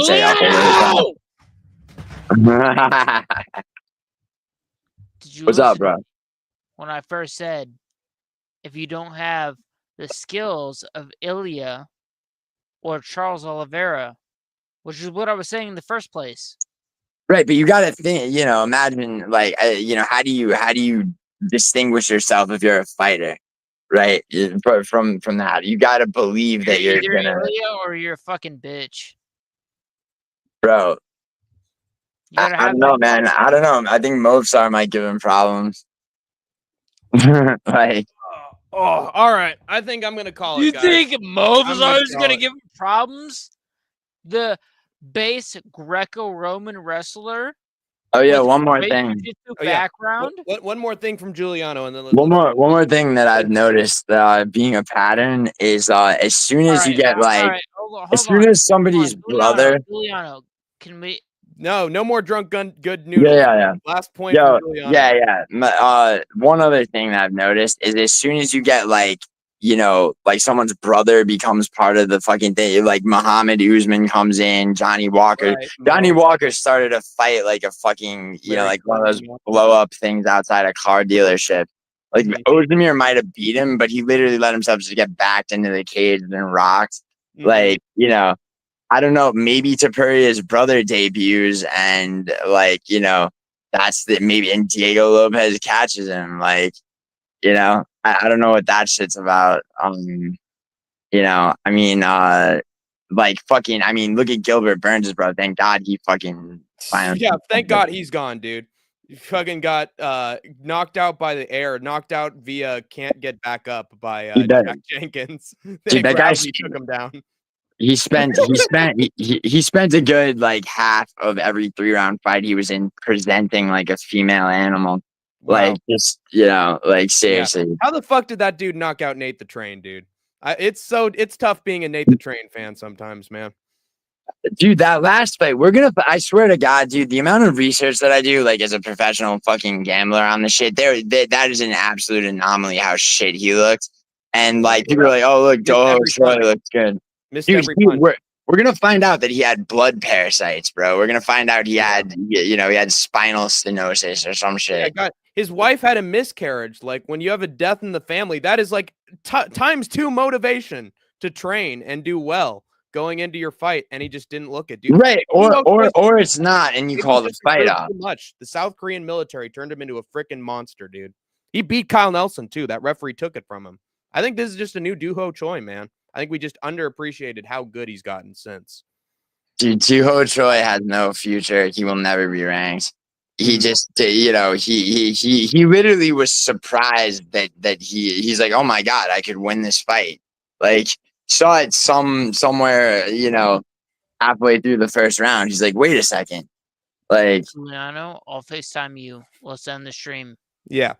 Let's end the stream, man. It's been pretty much. I'm sorry to hijack you guys. I appreciate. I love you guys so much. I love you too, Good Noodle. You're a good guy, man. Good Noodle. I love you, Hank. Thank you for having me on your stream. You're a great guy. And thank you to Giuliano for showing up on the SkateTank MMA. I'm sorry for embarrassing myself. And providing your insights. You're always fun to listen to. Yeah, dude. You as well. You as well.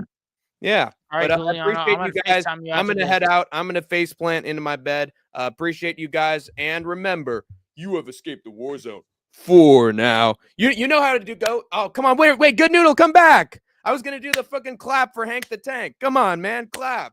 Yeah, well, I guess I'm just going to have to do my Walter Jr. impression. Just die. Just die already, Dad. I'm making veggie bait.